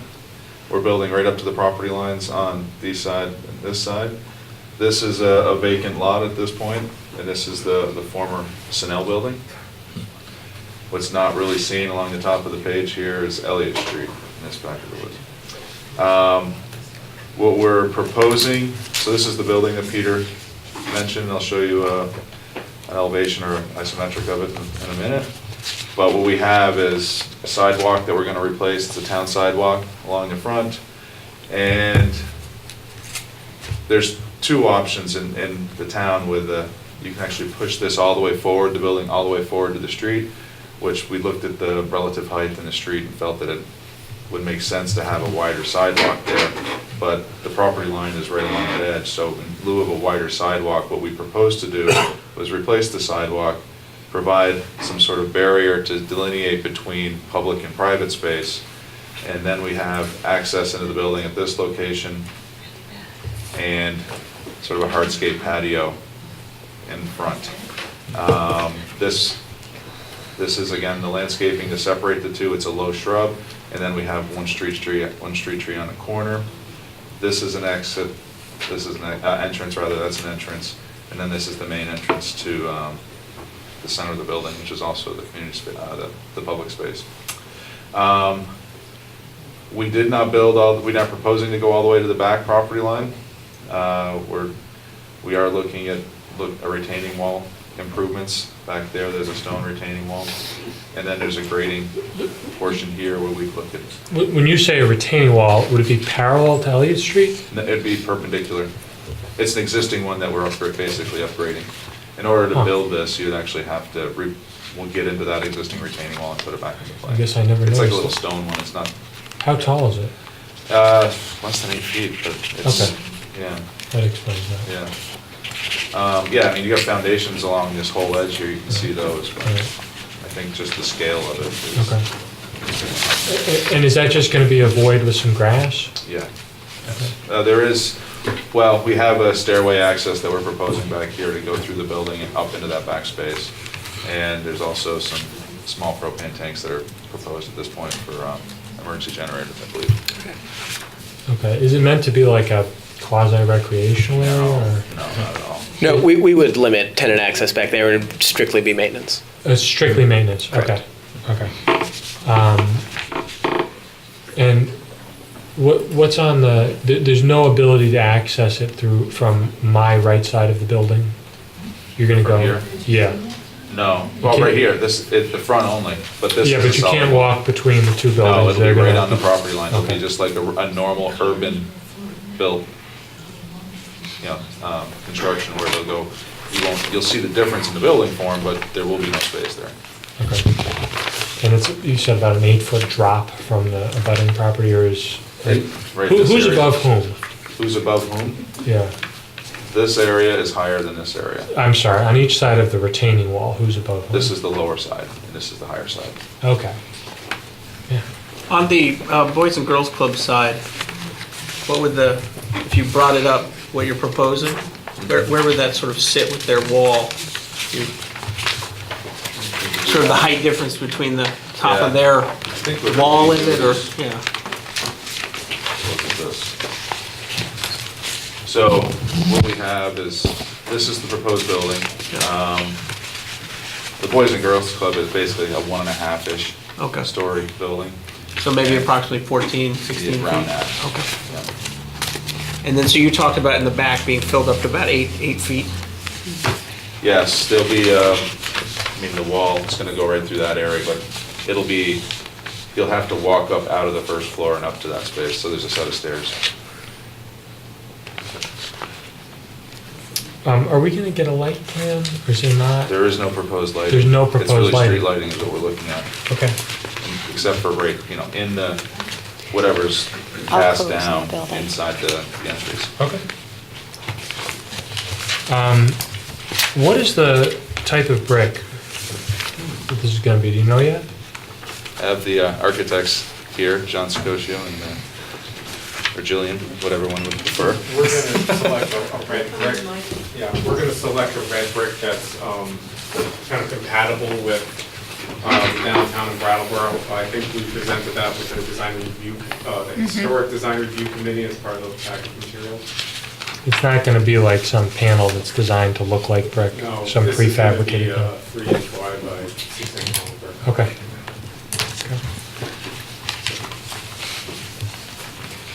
I'm just wondering if the applicant has any comment about the suggestion with respect to the building name.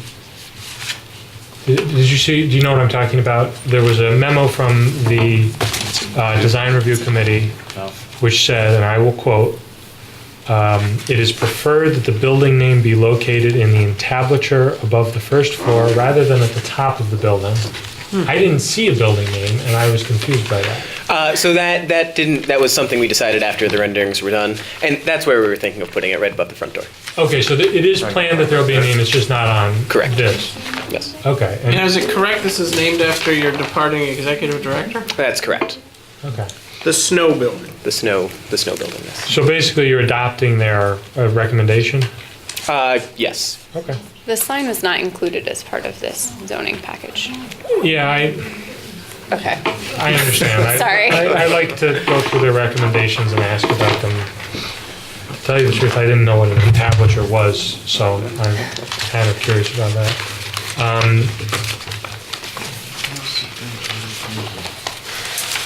Is there going to be residential occupancy within 30 feet of the public street on the ground floor? There will be no residential apartments. We are proposing a community room which would be able to be used by residents, but there are no apartments. Okay. What are you going to do about bicycle storage?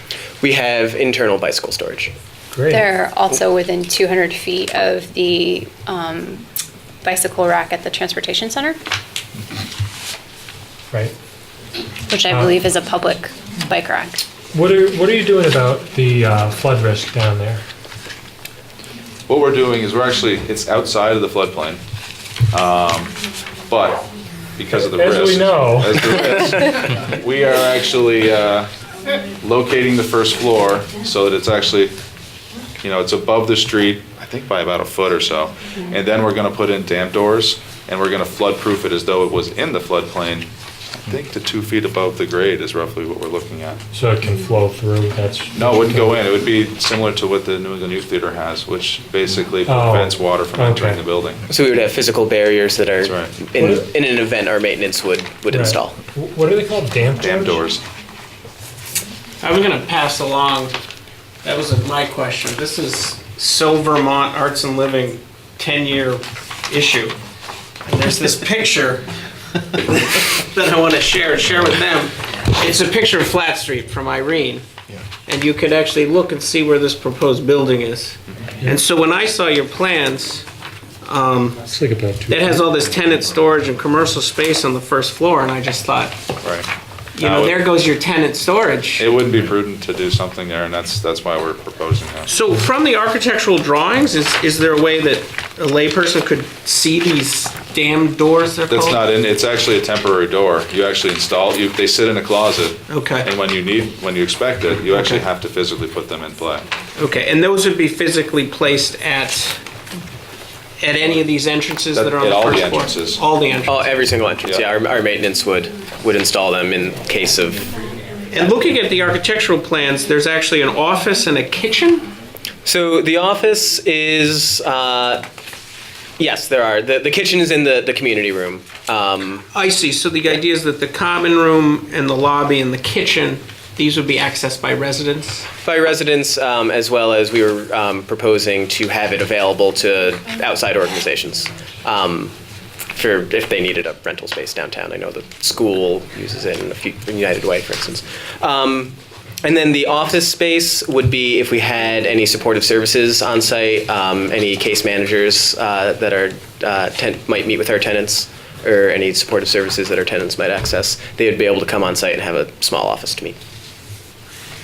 Mr. Chair, is it all right for me to continue to ask about that? I cannot understand this retaining wall and this raised grade in the back. It baffles me. Let's say there was God forbid, there's an emergency, right? So you've got emergency access through stairs on the back of the building, is that correct? Like fire escape? Am I not reading that right? No, the emergency access, I believe, is through the front of the building. Through the two existing stairwells, or? Right. Okay. Okay, so there's no actual, the back of the building is just the back of the building. Right. And I just don't understand that backfill, that 8 foot high. I don't understand it. Do we have to understand it to improve it?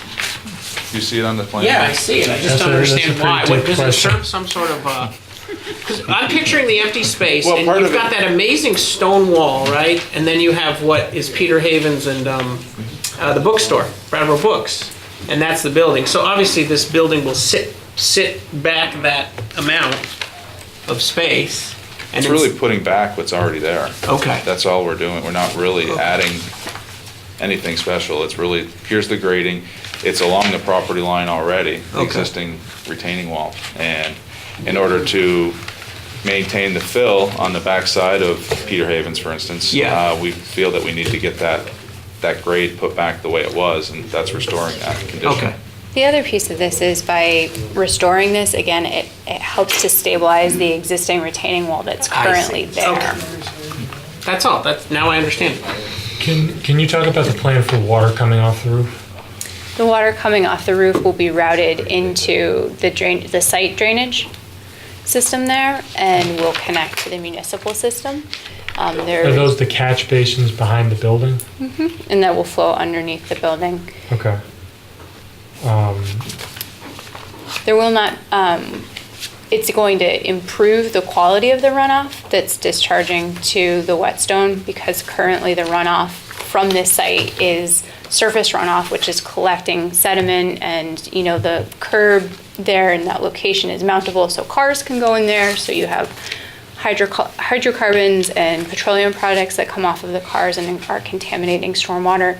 So because this will now be a roof runoff, there theoretically shouldn't be cars on top of the roof.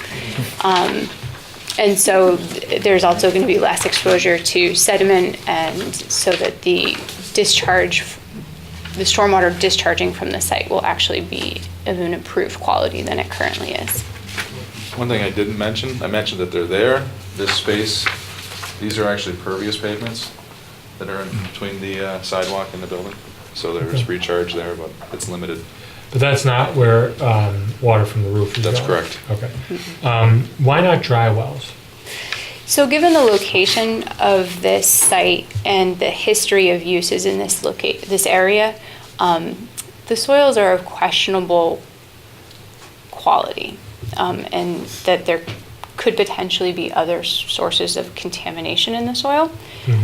And so In situations like this, it is acceptable to do diffused infiltration. So for example, increasing the green space or adding pervious pavers.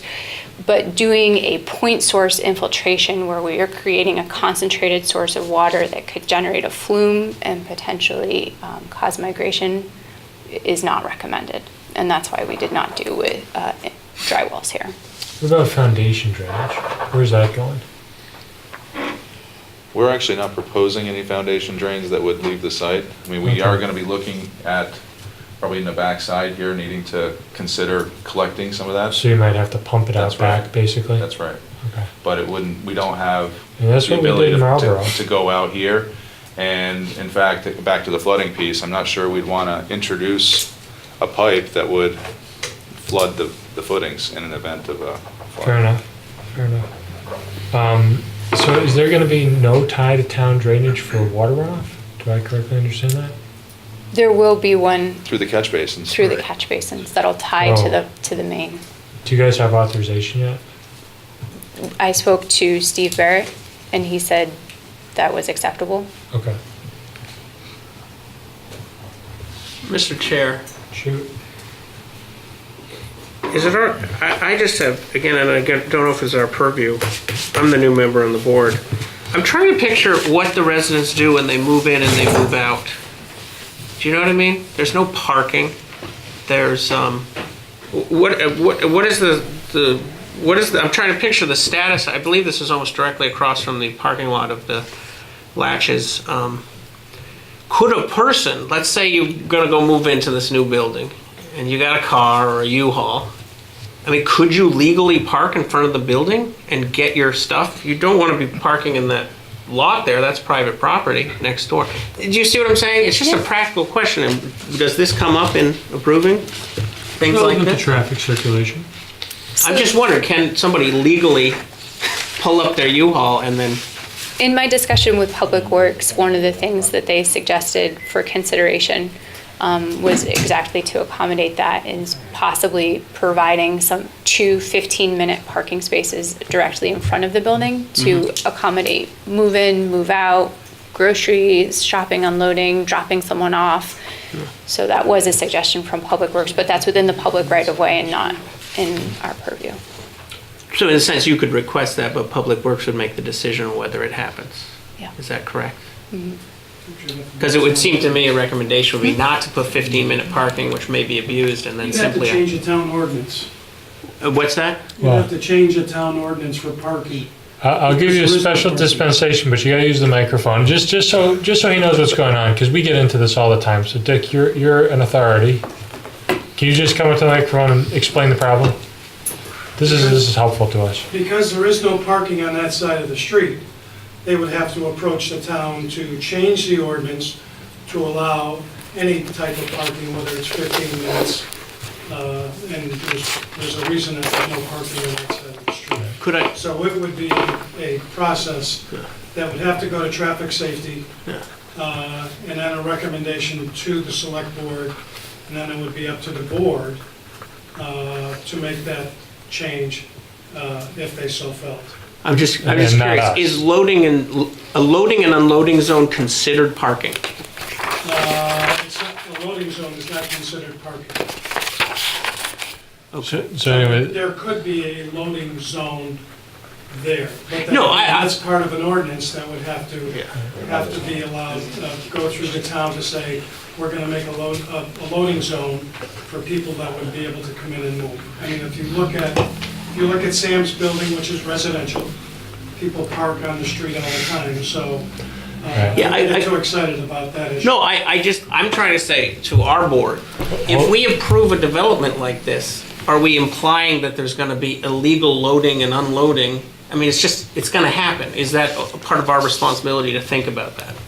yes, just 1 second. I'll take more public comment. I knew that Dick knew about this issue more than I did, and it would just be quicker to have him jump in, but just give me... I have something related to the loading on Flat Street that recently changed by the town. All right.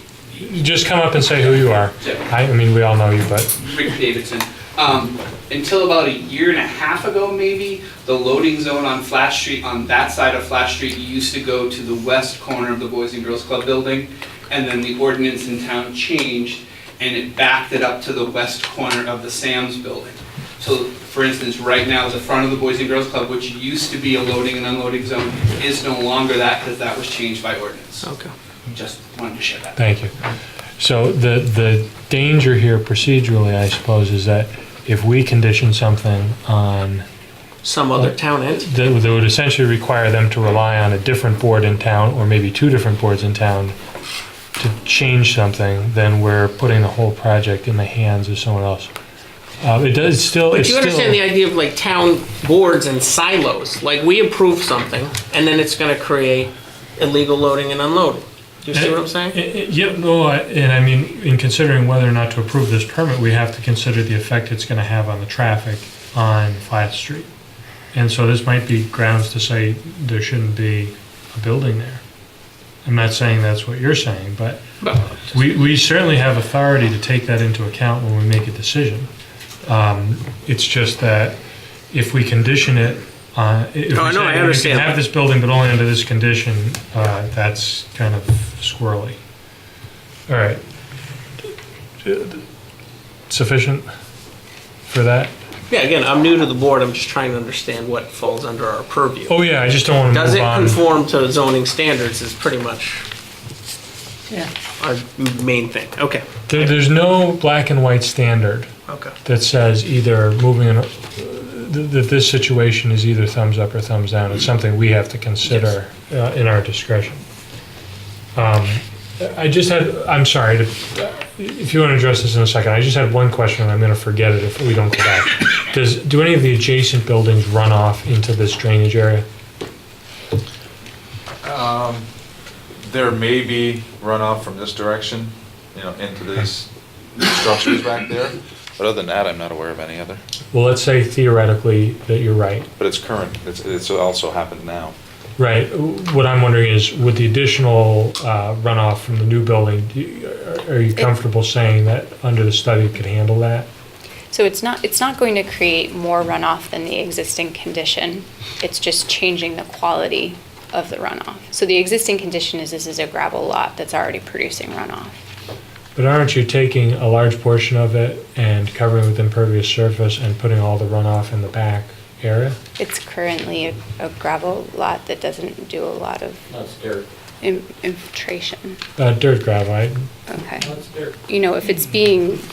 I take what you mean, that it's not paved and that things can infiltrate.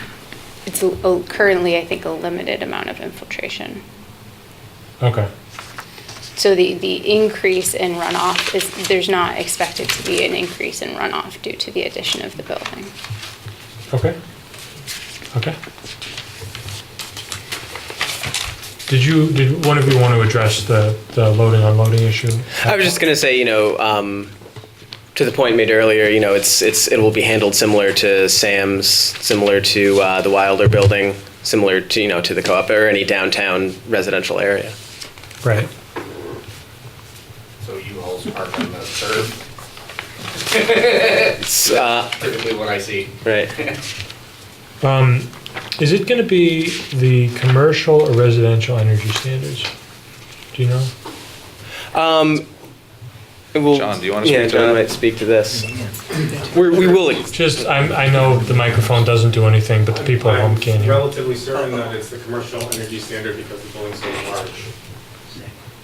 It's over it's 5 stories. Anything smaller is usually residential. Okay, thank you. To that point, we will be exceeding them. We're building to a very high standard. Okay.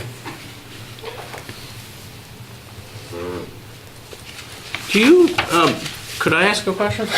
Yeah, go ahead. I'm not afraid to. No, please, I don't Well, think you promised if you join this board, you'd learn a lot. That's true. That's why you got me on it. I was just curious, you don't have any renderings that show, you have these beautiful architectural plans of the building, but very few show what it looks like with the solar panels. And it's one of those things where it's like, I want to say, oh, I love solar panels, it's great, it's free energy from the sun, but then you might have to consider, what does that do for things like reflections, or how does it look? Did you get a rendering? No, the design review committee did. Oh, okay. That's the one we want to look at. Okay, see. I think this one shows the panels. Okay, so from a front view, yeah, I was past this, which I guess the design review committee got. And that's just, again, I'm a visual person, so it's a great three-dimensional rendering. And from a streetscape perspective, I mean, it's up 5 stories. It's gonna probably be difficult to see it from flat, down by the street. I think what I was thinking about is, if I'm correct, this is the building that sits, that, Sam's is housed in. And it's just the idea of, you will have residents presumably here who the top of your building will be within their sight lines. I'm curious, the Wyndham Windsor Housing Trust, am I correct that the apartments above the co-op, You could probably see over, yeah. Yeah, no, I was just trying to visualize what it would do for people's sightlines, And I wouldn't want to dissuade solar panels, I just couldn't visualize it. So, thank you for sharing that. Oh, You can't have that. I can't have it. Are there further questions from members of the board? I don't have any more. How do you decide what's defined as abutting? Because some of them are really far away from it and some of them are really close. But Anything directly adjacent, and that includes things that are separated by a road. oh, across the road even, but down away from the Corners road too, even. right?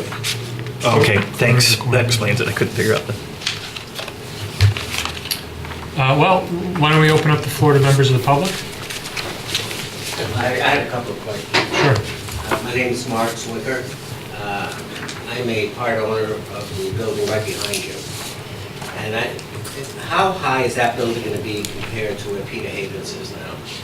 Do we have any renderings from that perspective? I think it will be slightly above it, but it might be easier to see from a rendering. It might be on the perspective view, you might be able to see. Jillian?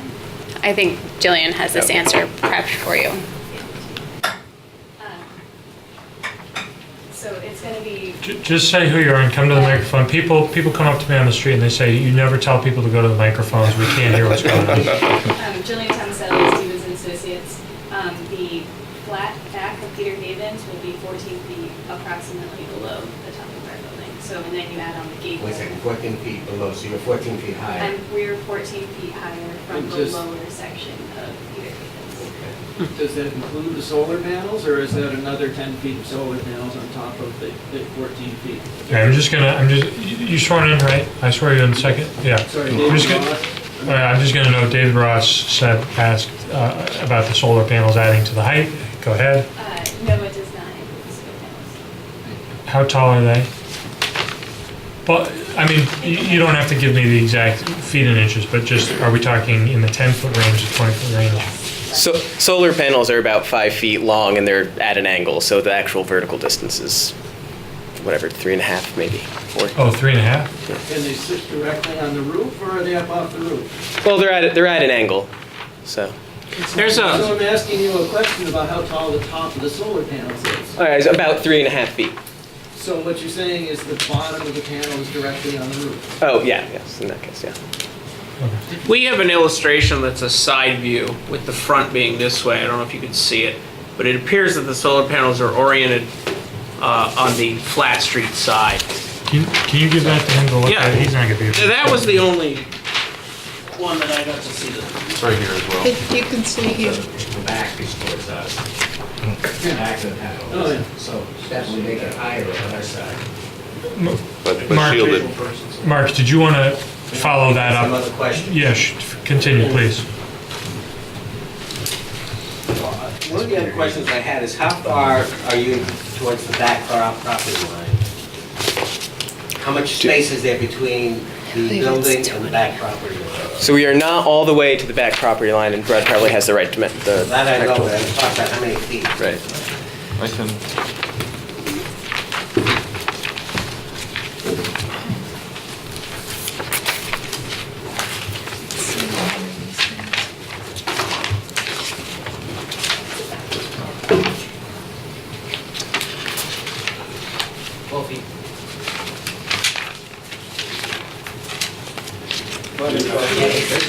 The property line is around 12 feet, yes. To the building itself, it's almost 20. And building to building. It's are almost there going to be 20. mechanicals on the top of the building or no? Or where the mechanicals going to be? The mechanicals will be on the top of the building. We'll have air source heat pumps and an energy recovery. Those are right here as well. What type of prevention is there going to be for noise? I mean, you're going to be right, there's a patio right next to the building. And obviously, there's going to be a lot of noise. I mean, I don't know how much noise there's going to be, but I assume there's going to be a good amount of noise coming out of the mechanicals to a patio that's right there. What if anything's been done to get rid of that noise, or I haven't seen anything, so I really don't know how to discuss it with people, what's going to be done. Well, that's one of my concerns, is the noise. There's a patio right next to Peter Havens, and that building is going to be, as he said, 14 feet off it, and the back of the building, I assume, is where the mechanicals are going to be, since the front is where the panels. the solar panels. And there's going to be a lot of noise coming out of there for a building that's 5 stories high. What's being done to detect the noise? I understand there's no lights, which I'm very happy about, but what's being done without the noise? So we haven't looked at noise though, in either sense. So we're still in our schematic design phase. So that's something like the hospital just said about putting in panels. That's something we could look at.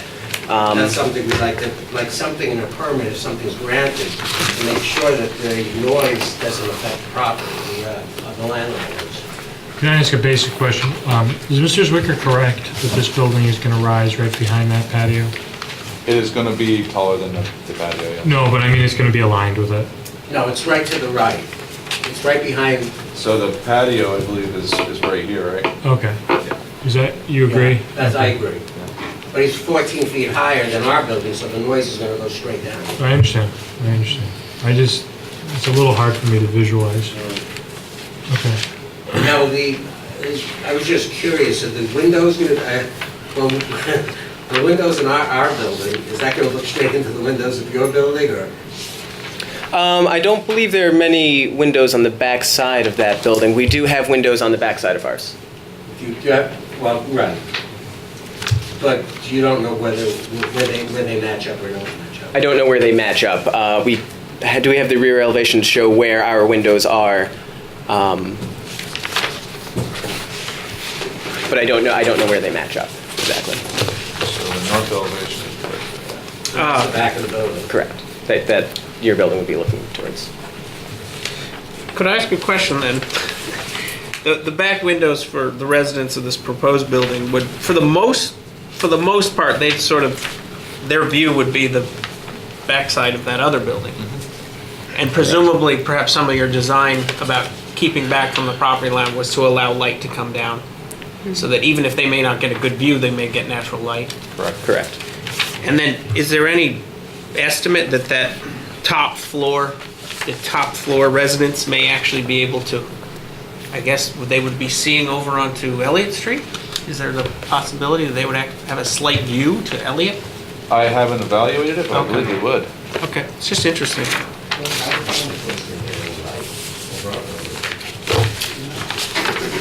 How about the floors like on floors? Mark, don't make the viewers mad at me. I've got a lot of complaints.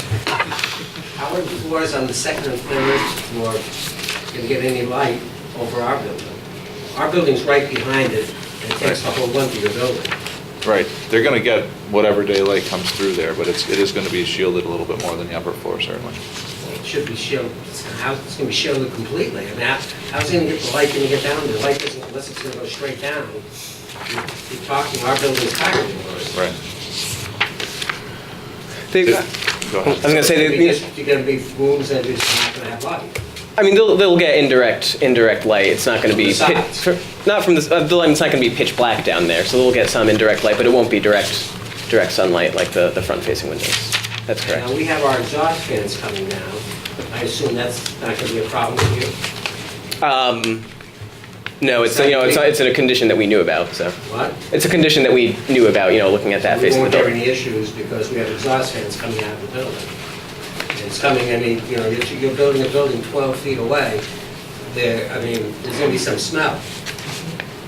We're going to have active ventilation in our building, so we'll have air circulation. I just want to go on record, it's not going to be an issue.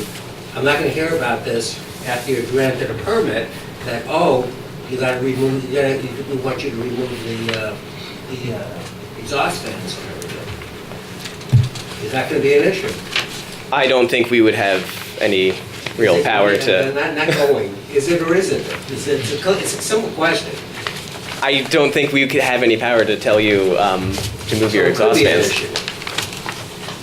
It's one that we would have to deal with our tenants, but not that you would have to. Something that you will deal with, nothing that I'll have to deal with. Nothing that you would have to deal with, I can't, yeah. Other members of the public? I'm David Ross. I own the building at 4042 Elliott Street, which is next door to Marsh Road. Could you just point to which one that is? Our building currently has a view down the river from the back two apartments, which with this height of the building, we're going to lose. What we're going to gain is the noise from all your rooftop units directly into the back of the two apartments I have on the back of my building. So I would request that there's a stipulation that noise be mitigated. However, what we're talking about is rooftop units, and now we're talking about building panels of some sort in front of those units, which is going to continue to elevate the height of this building, which any bit of sunlight we get from the southeast is going to be blocked.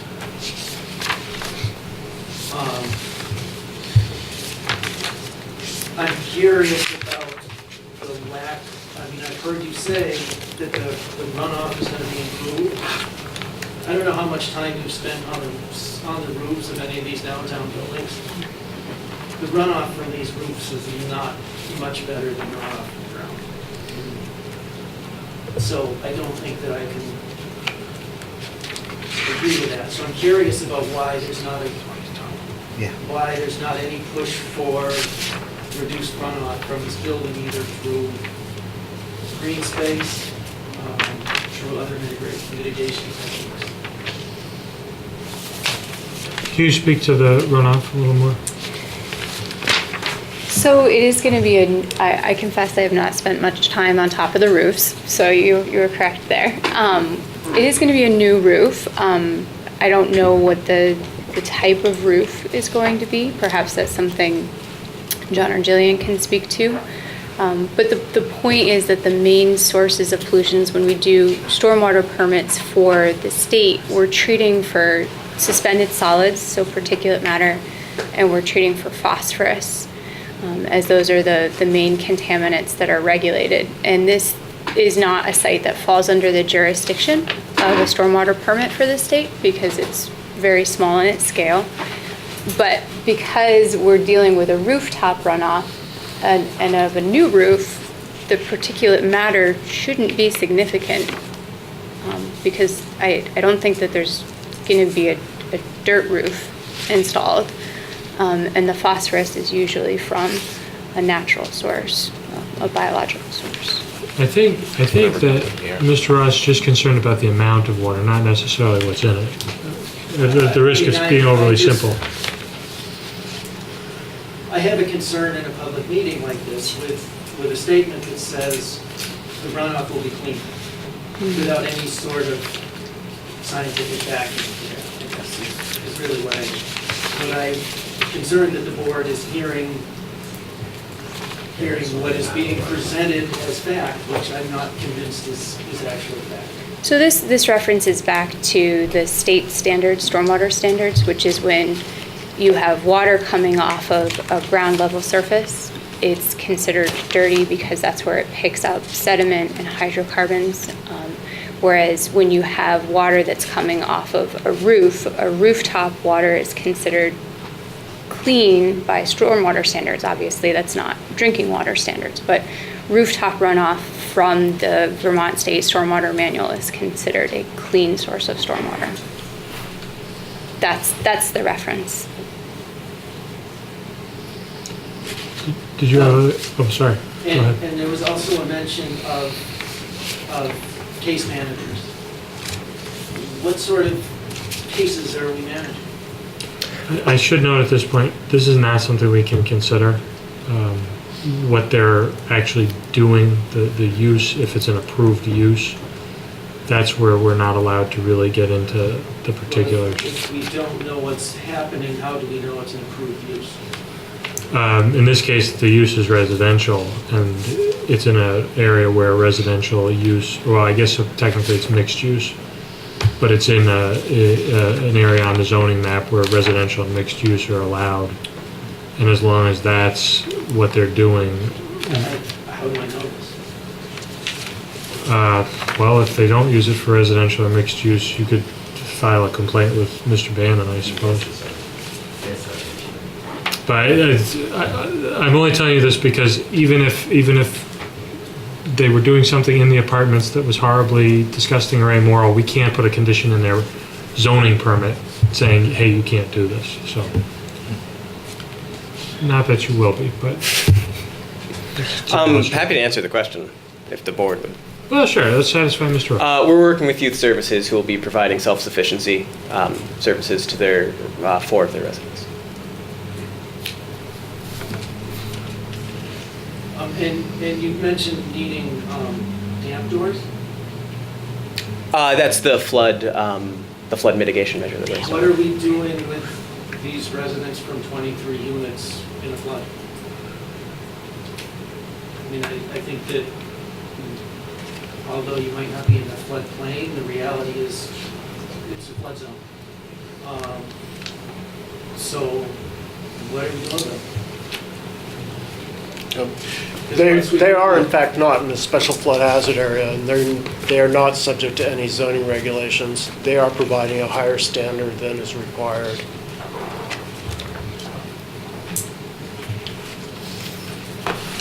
This is probably a good argument for why the special flood hazard area is maybe not completely rational. But we don't have any power if they're not in it. So, I am, again, I'm concerned with noise. I'm concerned with what seems like maybe excessive height. Can I ask a clarifying question? If there was a barrier which was the same height as the rooftop machinery, which a sound study said is going to satisfactorily reduce the noise below, I don't know, 55 decibels or whatever the limit is in that district, would that be satisfactory to you?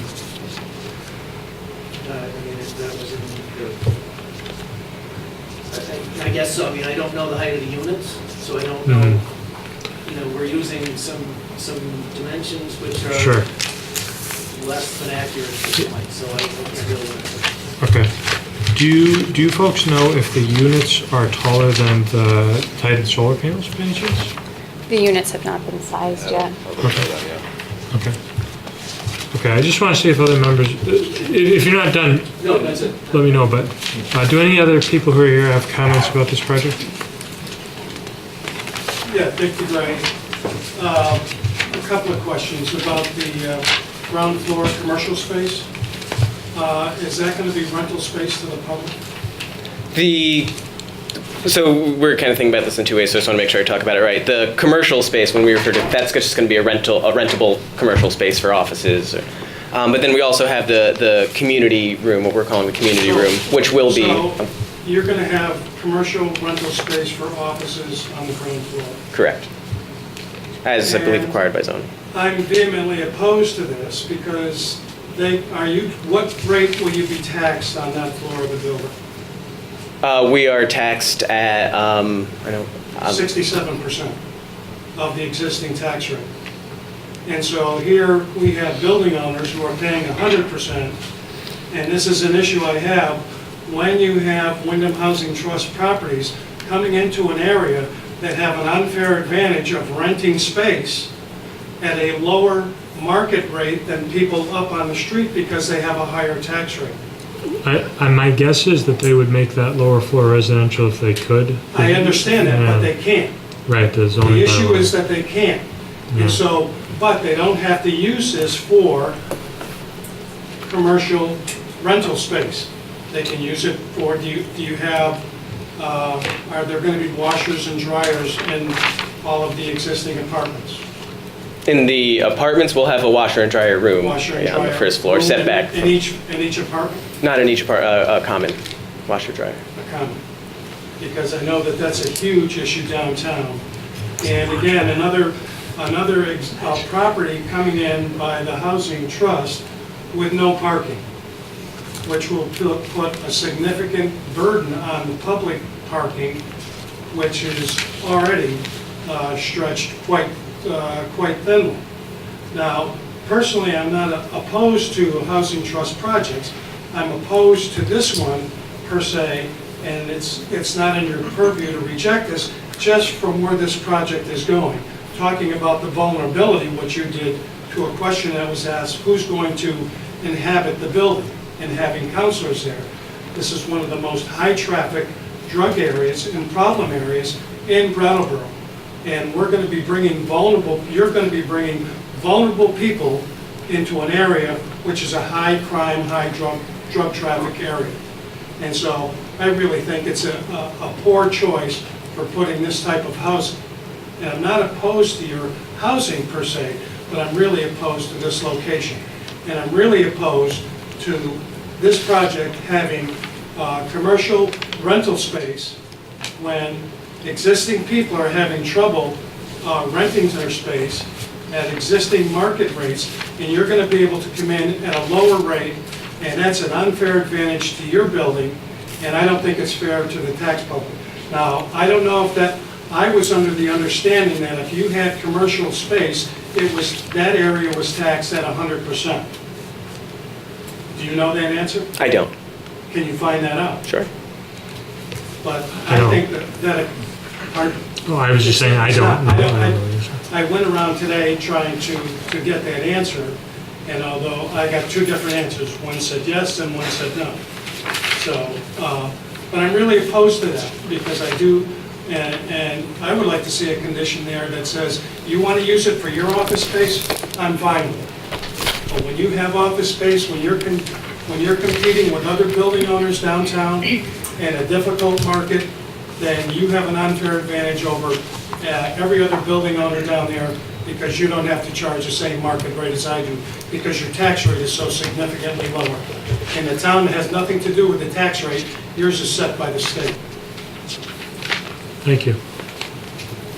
Other members of the public wish to speak? A couple of things. My name is Peter Johnson. I have the building next door to you, and I'm actually the abutter. Just a couple. Could you just say which one on the map it is so that we can... Sure, I own the land next to it, and I have the building next to it. So is that the Emerson's Furniture, Yeah. et cetera building? Yeah. Okay. And the parking lot directly up to the property line where they're going to be building. Yep. So a couple things. The parking lot there is completely dirt. I do plow it, and it's a gigantic skating rink. So as far as water runoff, it is going to be totally different having a resilient surface compared to what's there now, because the last 5 days it's been a swimming pool. There is a storm drain directly in front of it on the street that catches most of the water that's coming off. So nothing actually gets to the whetstone, especially because whetstone's elevation is 3 or 4 feet higher than this lot is. Secondly, I do live on the top floor, so you're going to be obstructing my view. I think we'll be just about even as far as height is concerned, but that's here or there. Thirdly, I do have a problem renting some spaces. I have some open spaces now, and competing, I run into this before in town, when you get other buildings and they're paying reduced rates, or they get some public money to build the building, it makes it very difficult to compete when you're paying full rent. That's that. Thank you, Mr. Johnson. Any other members of the public wish to speak? Go ahead. Ricky Davidson from the Boys and Girls Club. One, let's talk about stormwater for a minute, because currently the stormwater system in the street that does go into the whetstone is broken. Let's go with that term. The same drain Same Mr. system that Johnson they would be alluded to. tying into for stormwater is currently broken, and right now, majority of the rainwater that falls in that area of Flash Street ends up in our basement. The town does have a plan to fix that, but how effective that will be is a question. That's one issue that I'm having. The other issue is, I met last week with the architect. Just one quick question. I'm sorry to interrupt you. Did they say when? They were gonna try to do something this past fall. They couldn't get to it before the weather got bad, so they're hoping sometime in the spring. Okay. But they don't know the extent of it, so there's gonna be significant digging, et cetera. Okay, sorry. Flat Street often turns into a swimming pool. If you think of like Line Motorsports, it's not Yeah. strange for. No, I'm aware of that And situation. currently, the low point on Flash Street is directly in front of the front doors of the Boys and Girls Club. Right. It's almost always a lake right there in the street.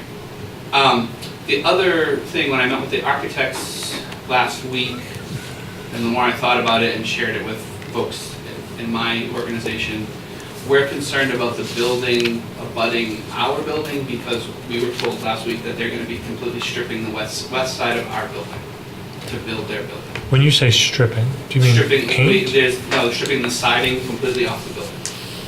And the question that got posed to me is, can they do that? And I don't know. But they essentially, I was told that the entire west side of our building would be stripped of all of its siding. They would do some improvements into the wall because they need to put in some concrete block and things like that. But the question, like I said, that came to me was, can they do that? And I don't know. So I'm posing that question, I guess, to you because presumably you all would know. I'd like to give you the right answer to that. I don't know the answer to it either, to be honest with you. Yeah. Let me just clarify with the applicant. Is this correct? Is Mr. Davidson correct that this is the plan? It will be built directly adjacent to the existing building. I would need to appeal to the architects. I can answer that for you, Ricky. Just when we met last week, I should have been clearer, is that it's our priority to work with you to make sure that whatever we do is in your benefit as well. From an architectural standpoint, I wouldn't want to create a condition that might make things difficult in the future between water or thermal design for either of our buildings. So there are certainly details to be worked out. But the purpose of talking about this last week and tonight is so that you and your board is aware of generally what we're planning. And as you know, we're in the schematic design phase, and to keep you a part of that conversation. I appreciate it. And just to be clear, way up there, Mr. Sakosio, is the ideal way to have two buildings meet to strip them so it's masonry on masonry? Is that? In my opinion, about a 2-inch gap between two masonry products would be ideal, as there is no concern for maintenance or anything that might happen at all. I don't want to put wood in there. Okay. Okay, so your hope is ideally to have it be that the siding would be stripped. I mean, that's what you consider the ideal. Okay. What is the siding that we speak of? What is? Currently? Yeah. Currently, it's steel siding. Okay. Corrugated steel. Thank you. Okay, thank you. That's the word. Yeah, corrugated steel siding is currently on the entire west wall. Okay. It's put on 7 years ago. Could I ask the architect a question? What is the concern with steel between two masonry surfaces? Is it corrosion or? Well, I know that there is wood infill directly behind that steel. Okay. I think that we'd be creating a condition between our two buildings, with one being higher than the other, that is typical of urban architectural projects. That regardless of whose property line it's on or whose building it is, it's a condition that I want to be solved in terms of creating a joint that doesn't allow water in it and could get behind that corrugated steel, which does not slap as well as masonry, and into the wood cavities. Okay, thanks. Thank you, Jonathan. Are you all set, Ricky? I think so, yeah. Okay. That was fine. Mr. Rush, just before you come up again, I always want to make sure everybody gets to talk once before we have a second comment. Is there anybody who hasn't spoken that wants to comment? I'll make sure I get to you though. So I'm Travis Stout, Facilities Manager to Latches, and I'm not sure this project's far enough along in this design phase to really answer some of my questions, but I have, at this point, I have more short-term effect questions than the long terms. You know, such as, you know, road closures during the construction phase, access to our parking lot for hotel guests, any possible power outages. I know some of the lines have to be run. Some of the ones that are currently where they are now are specifically to hold up my pole, which has a ridiculous amount of weight the lines going to our building on. You know, we'll be expecting power outages from that. How much notice can I get? Yeah, you know, water also, if you're hooking up to the water, would there be any water outages that we have to be concerned about? And, you know, length of the construction process, what times of the day are we expecting a lot of noise? We have cranky hotel guests, and they're hard enough to keep cranky, or keep happy in a building like ours. You know, we don't usually run a vacuum until 9. You know, I realize 9's a little late to be realistic, but, you know. And I also had questions about the commercial storefront space, what might possibly go in there. You know, if it was a sandwich shop or a jewelry store, you know, that directly competes with us, you know, type of thing. Curious of, are there any limitations to what can go in there? Are there any plans? You know, having spaces of our own, I realize I never really know what someone wants to put in. This is similar to what I said to Mr. Ross. I think with the exception of maybe a strip club, I don't think we can. No, but that's got its own specific thing in the zoning ordinance, but aside from that, I'm not sure. That I realize doesn't have a bearing on this meeting, but just for a general question, I'm just curious. You know, and again, you know, lack of parking, how much time do I spend in my parking lot fighting with tenants from there? It's going to happen, it's a fight anyway, because people say, hey, free parking. So we fight all the time. That was kind of a whole bunch all at once, but those are my general short-term concerns at this point, if there are any answers for them. Yeah, could you kind of go back and we can get them one at a time? Road closures, access to the parking lot, things like that. Well, we're currently working with Peter to get a temporary easement for staging right there. So we would obviously do our best to keep all of our construction staging off of Flat Street. Okay. It's downtown development, but you know we would. I understand there's going to be some. We would make that. You know, we'll be working with a construction manager, and we'll address that early. Okay. Because time of year will also Right. matter as to how much that affects us. Also, you know. So power outages, water outages, do we know anything about that yet? Well, we currently have a request into GMP about doing a pole redesign for that area. Yeah, my buddy does that, I saw him. Sure. I talked to him while he was looking at it. Yeah. So, you know, that's kind of being determined right now. I don't know what their, method is in terms of moving that, but I don't have it drawn up yet. Right. Yeah, okay. Yeah, he wouldn't give me any answers. Length of time? We're looking at about a one-year construction period. We would be, 7 a.m. start, probably to probably 4 or 5 p.m. finish. I don't know what the specific ordinances are for the town. That's within it. It's actually, you can have more than that based on the town. Normally what we do is, especially when we're working in residential areas, is a strict 7 a.m. start time, and that seems reasonable for our construction crews, at least. We're not noisy, that would be on. Right. And Started at 6:30. I guess that's basically all I've got at the moment. Thank you, Mr. Stout. Sorry. Sorry, yeah. No, you feel free. Any, will there be another meeting? No, sorry, I'm not doing it. We'll see. I can't tell you that Just so right maybe I now. can get some answers to some of the other questions that aren't available yet. Well, let's see. If we approve the application tonight, there would not be a requirement for any additional meeting, correct? Not from this board. Right, so if we approve it Power tonight, outages and stuff is major for us. what would be, there are still a couple of hoops they'd have to jump through, though. Where, am I incorrect about that? It's pretty streamlined permitting because it's in the urban center. Okay. Well, then in that case, pardon me, but I suppose if we approve it, then no. If we continue it, then we have another meeting. And if we deny it, then no, unless they change it and come back, I suppose. Any chance we can get something in there where I can get a certain amount of notice if there is going to be, I mean, because I have businesses and stuff that they got planned, so. If there's another meeting at which this application is discussed, Latches isn't a butter, correct? Yeah, we're directly across the street. Right? Yeah, but as far as service interruptions, you could condition a permit that there's notice to abutters. Oh, I thought you were talking about notice of another meeting. You're talking about notice of Well, we don't have the answers about rotary power outages, anything like that, and if there are, what kind of notice can we be given, so, Well, no, but that's something we can address. yeah. Yeah, I mean, that's my main concern. I mean, if there has to be an outage, there has to be an outage, I mean, I get that, but how Right. much notice can I be given to give businesses, we got a hotel? What would be a good amount in your view?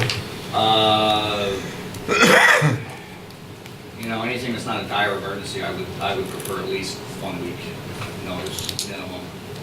Again, depending on time of year, how, cranky guests might be in time Sure. of day. Middle of the day is, not a terrible time, but. All right. I'm sure that's something we could coordinate with GMP. Yeah, so. like a 1 week notice Yeah. would be, I could consider acceptable. That sounds, totally reasonable from our end. Fair enough. Yeah, I'm not saying we can't have one, but, if there is, we can have notice. Okay. Are there any other, you're all set. Are there any other members of the public who haven't spoken who want to comment? And if not, Mr. Ross, the floor is yours. Okay. Is it appropriate for me to bring up something that may pertain to Mr. Ross? Yeah. On one of these site plans, am I correct, your building on the site plan identified as Altiplano, is that correct? It just says this small little phrase, possible encroachment, wood fire escape, and landing on over near property owner?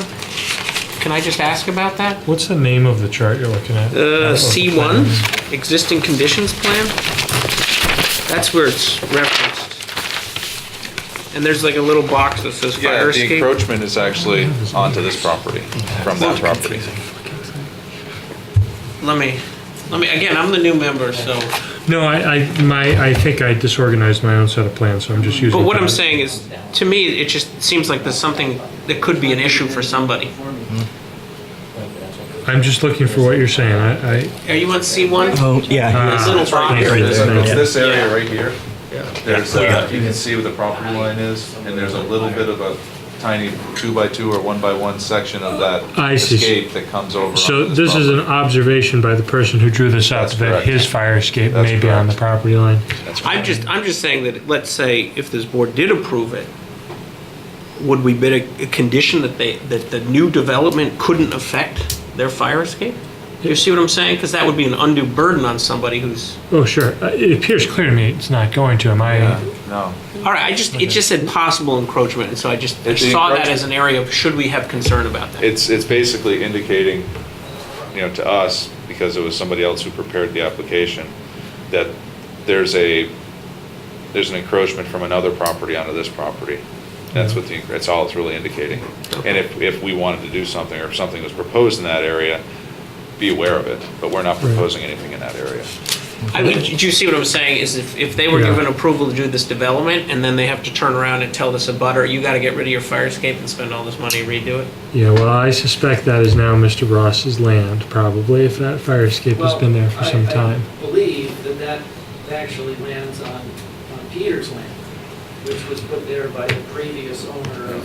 Okay. Yeah, we absolutely do not want to get into boundary disputes unless they're relevant to the building, and this, I really don't think, I mean, if this is approved, this building isn't going to affect the fire escape. I agree. That's, I think, all that matters. Okay. Not, I don't mean to minimize it, I just. Other questions? Yeah, I have. One more question. Let me just have Ms. Escala, and then I'll take you, Dick. What would happen if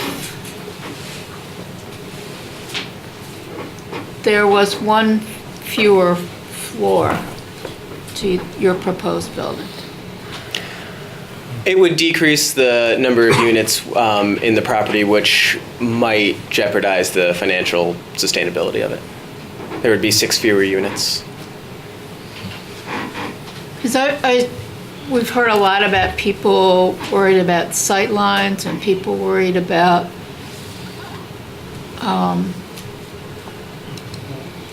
blocking their view and their sunlight and all that stuff. And I understand about financing because I did that when I was in Boston for affordable housing projects. But I'm just wondering, whether that would mitigate anybody's issues. Well, I certainly understand the rationale from your standpoint. I'm sorry to be such a pest. The financial viability is certainly an issue, but what's happening with this building is it's affecting the financial viability of my building, because I'm going to start having trouble renting those apartments, which we keep at an affordable rate for people. And we pay 100% of our taxes. Could I just ask for clarification on it? How does that work? We can't consider. We can't consider that. I mean, we can't consider There's just what been a the lot of tax references basis. to it. Is that they're saying they have Set by the legislature. They have to pay the school, but they don't have to pay the town. And roughly the property tax bill I is a don't third really know town. the answer to this, but I'm just saying the amount of taxes that it's going to pay. It's not part of our decision-making process. If we use that as a basis for our Okay. decision, Thank it'd you. probably be basis for appeal. I see what you're thereafter. saying. It's simply whether it conforms with the zoning regulations. Yeah, or, whether we feel, based on the discretionary issues that we're allowed to look at, that it's, it conforms with the character of the neighborhood and won't create undue burdens on the neighboring properties. Mr. Chairman, can I ask you a question? Yes, sorry, yes. Do you own the property, or do you have a purchase and sale agreement with the property, or is this going to be a lease and then build and We have a purchase and sale. purchase and sale? And you'll maintain the building, or will you turn it over to a building management company? No, this will be managed by Wyndham and Windsor Housing Trust. Are there any further questions by members of the board? Are there any further comments or questions from members of the public? I'd like to go into deliberative session, but I don't, I'm sorry. I just want to make sure everybody says their piece. And John and I had a great meeting last week, and I want to be trusting when I'm hearing my board members in my head say, can we get some sort of assurance that they will be working with us related to the areas in which their building touches our building and all of that as part of this, seeing as how I'm hearing that if you approve this, basically this is the last chance that we get to say that. And I'm not disbelieving Wyndham Windsor Housing Sure. or the architects or Stevens Associates, but just to have some sort of assurance that there will be that communication and working with us as part of the permitting process. So, with the forewarning that we can't give you legal advice, and although I happen to be a lawyer, I don't know the answer to that question. Mr. Zwicker probably does. It seems very unlikely to me, and I strongly urge you to give a phone call to someone who does real estate law, and my guess is you'll have your answer in 5 minutes and they won't charge you. Mr. Zwicker might even be nice enough to tell you right now, tonight. I just try to do due diligence to the people I report to, Right. that I'm taking care of things. Yeah, no, I totally understand. So can I have are there any more public comments? Can I have a motion to go into deliberative session? I move to go into deliberative session. Second. Second. Any further discussion? All those in favor? Aye. Any opposed? We just exited deliberative session. It's 10 p.m. Someone mentioned to me kindly that I had said we were going into executive session when we left earlier. I didn't mean to say that. That was deliberative session. If we'd gone into executive session, that would have been completely illegal. And what we did was a deliberative session before. So while we're on the record, I just want to clear that up. A little embarrassing moment for me. The board has come out of deliberative session with unanimous decision, and accordingly, I'd appreciate it if somebody could make a motion to approve the application with the following conditions. a 4-foot limitation on equipment on the roof that must be visually screened, 50 decibel sound limitation for budding property owners, a condition requiring that there be no increase in stormwater, a condition requiring that there be a 7-day notice to any abutters of a service outage, whether it be electrical, water, or something else. And that's all. So moved? Second it. Any discussion?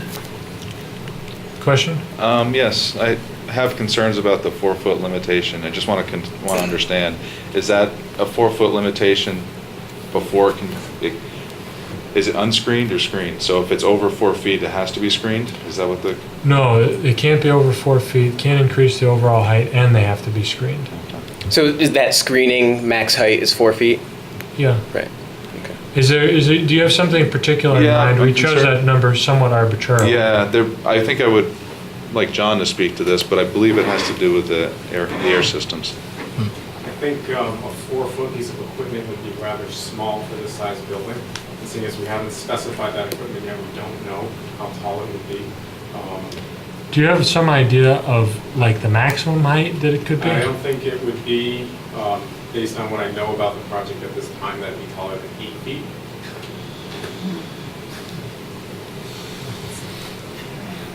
It is very high.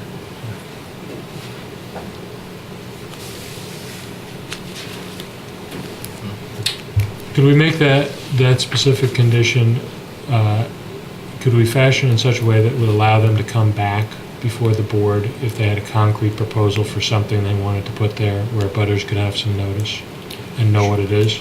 Sure, if they can't meet the condition, they can always ask for an amendment to the permit, and that would require a new warned public hearing. Okay.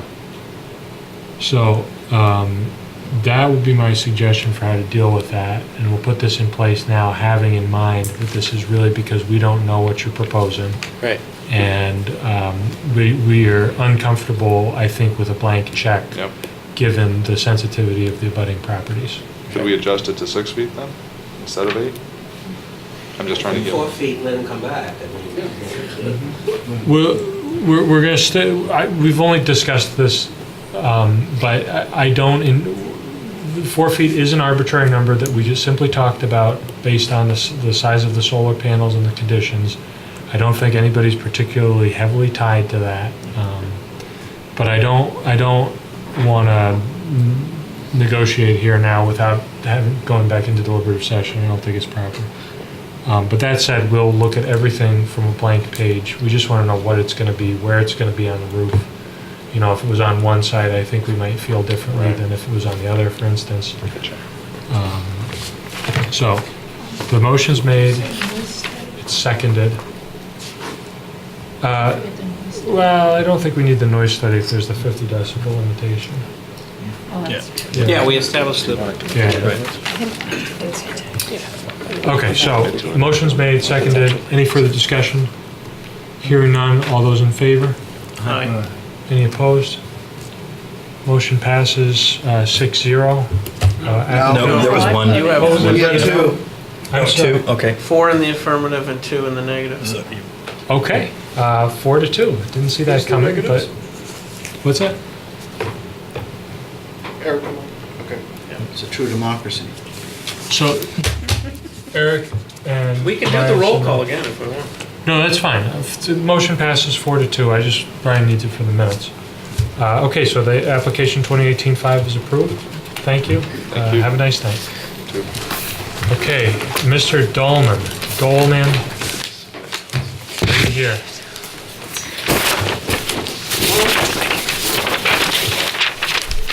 Are you ready, Mr. Dolman? Thank you for waiting so long. You picked probably the worst night to be last on the application list? Didn't we have a midnight or? I mean, on the upside, you worn us all down, so, you know, Yeah. if you want to make a kooky proposal, we'll probably approve it, as long as it's not a strip club. Trying to find my paper. Yeah, When you get so much paper, Yeah, well. it's so hard. I've always hoped that we would have that. Oh, hey, I'm there. You know, people wanted to have that discussion when we had the marijuana dispensary, but we couldn't. I'm sorry, they're out of your way, sir. Yeah. It'll be just a minute. The whole town. No, but we do. All right, I can't find his application. We issued a permit for it, yeah. Before I got on the board? When was it? 2013? Maybe? A while back. I've been on this board for a long time. I was on planning commission then, I think. Was I DRB? Was I on the board again? Or I think you were on DRB. Timberlake. Timberlake. I think that was when Timberlake was on the DRB. Oh, okay. You guys approved that dental office and the stakeout before that? Did that come to DRB? No. That may have, if they didn't change the footprint, or? Oh, they didn't change the footprint. Okay, just curious. It's a permitted use. I found one. If I could have had a say in the dental office in first run video, I probably would have too, but Did that come to DRB? no, same footprint. Same thing, the footprint stayed the same. Okay, so first of all, is it Dolman? D-O-L-M-A-N. Oh, I just want to Dolman. pronounce it right. Dolman. Dolman, okay, so Yeah. Mr. Dolman, tell us about your project, please. I have a farm on Barrows Road, which is conserved with the Vermont Land Trust. And as part of that agreement, I'm allowed to separate off one 5-acre plot for a single family dwelling. And it's that privilege I wish to exercise. Quite a lot of the property is designated a no development zone. The subdivision I want to make is in woodland. It's not in any of the pasture. And it's the part of the woodland that involves the least amount of length of driveway to get to the public road. Is that what we call working forest, or is it just a bunch of trees? Well, it's under current use, but the truth is it is a bunch of trees. Okay. There's nothing much of value there. Right. Understood. As at the moment. Not to insult your trees. Pardon? Not to insult your trees. You may. I wouldn't. So that's it really. I want to subdivide 5 acres and build a single family dwelling on it. Do I correctly understand that the parcel on which you're developing is 5 acres will be excluded from current use? Yes.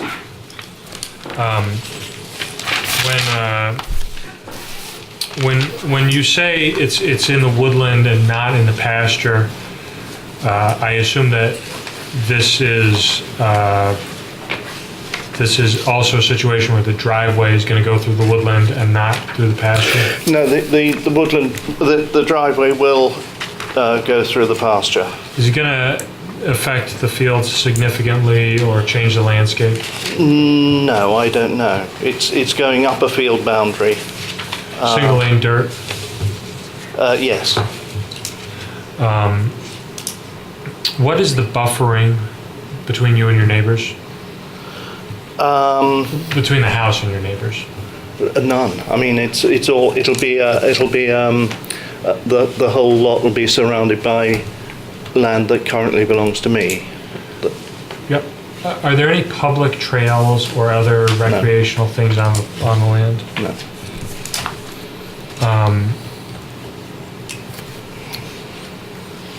It looks like there are some grass swales on the uphill slope. Where are they going to drain? Where's the water going to drain? Well, I talked to my site engineer about this, and he says, I mean, there are a couple of culverts through the driveway for the stormwater go, and he says the closest point is 450 feet from the road. And honestly, it's not going to have any significant effect. The way the water flows at the moment is down through the wood and across the field, and that's how it'll continue to be. Let me ask my question a better way. Yeah. There's some of the drainage that's on the uphill slope. Yes. And the question is, how is it going to get into the ground or eventually to the downhill? You follow me?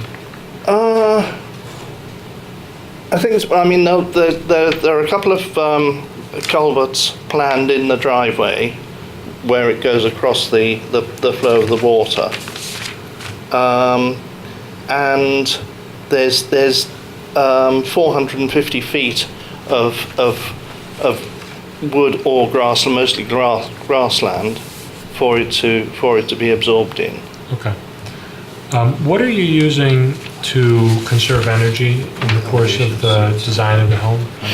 Well, the design is not completed yet, but I have registered with Efficiency Vermont, and I will run the design by them, and I will incorporate every measure that they recommend that is not completely, not unreasonable. Are you comfortable that you could satisfy a condition that you minimize the energy use to the extent that's economically and physically feasible? Absolutely, yes. Okay.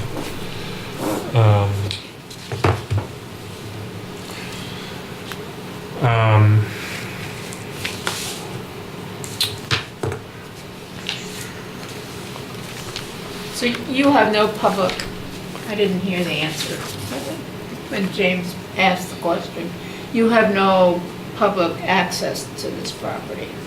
In other words, No. people don't come and hike or? No. How are the utilities going to get to the house? Do you know? Yes, they've got to be buried. That's a condition of the Vermont Land Trust. Bless you.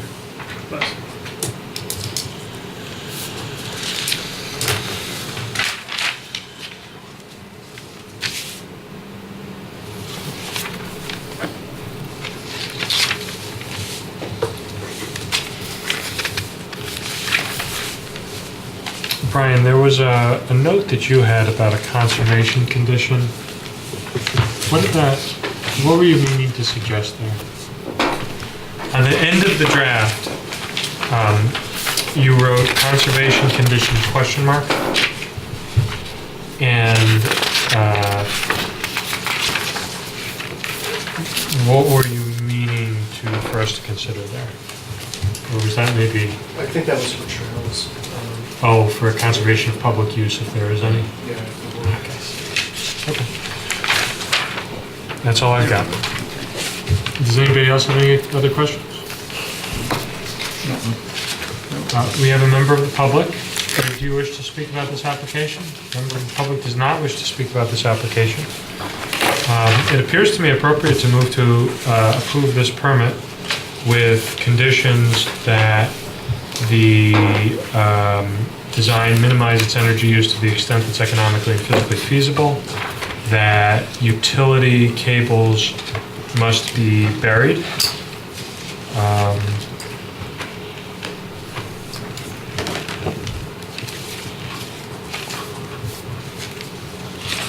and that there be a plan for stormwater infiltration on the uphill side. Or that stormwater be appropriately infiltrated on the uphill side.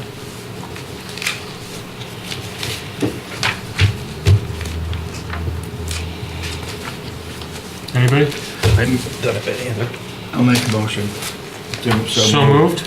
Second. Second. Any further discussion? All those in favor? Aye. Any opposed? Motion passes 6-0. Mr. Dolman, your waiting paid off. Thank you very much. Have a nice night. Yeah, you too. And good luck with your build. Thank you. Okay. I think it's appropriate for a motion to adjourn. Just one quick administrative business. One quick, yes. So, Cumberland Dairy had to amend their site plan because there was some wetlands that they would not be allowed to till without a Army Corps of Engineer permit. So their parking plan is being reduced, and that's been administratively amended. It's the Commonwealth Dairy parking, lot parking. You want us to make a motion to ratify your action or something? Just have to notify it. Okay, anything else? Let's have a motion to adjourn. So moved. So moved. Second. Oh, you got these twice. Any further discussion? Hearing none, all those in favor? Aye. Any opposed? Motion passes 6-0.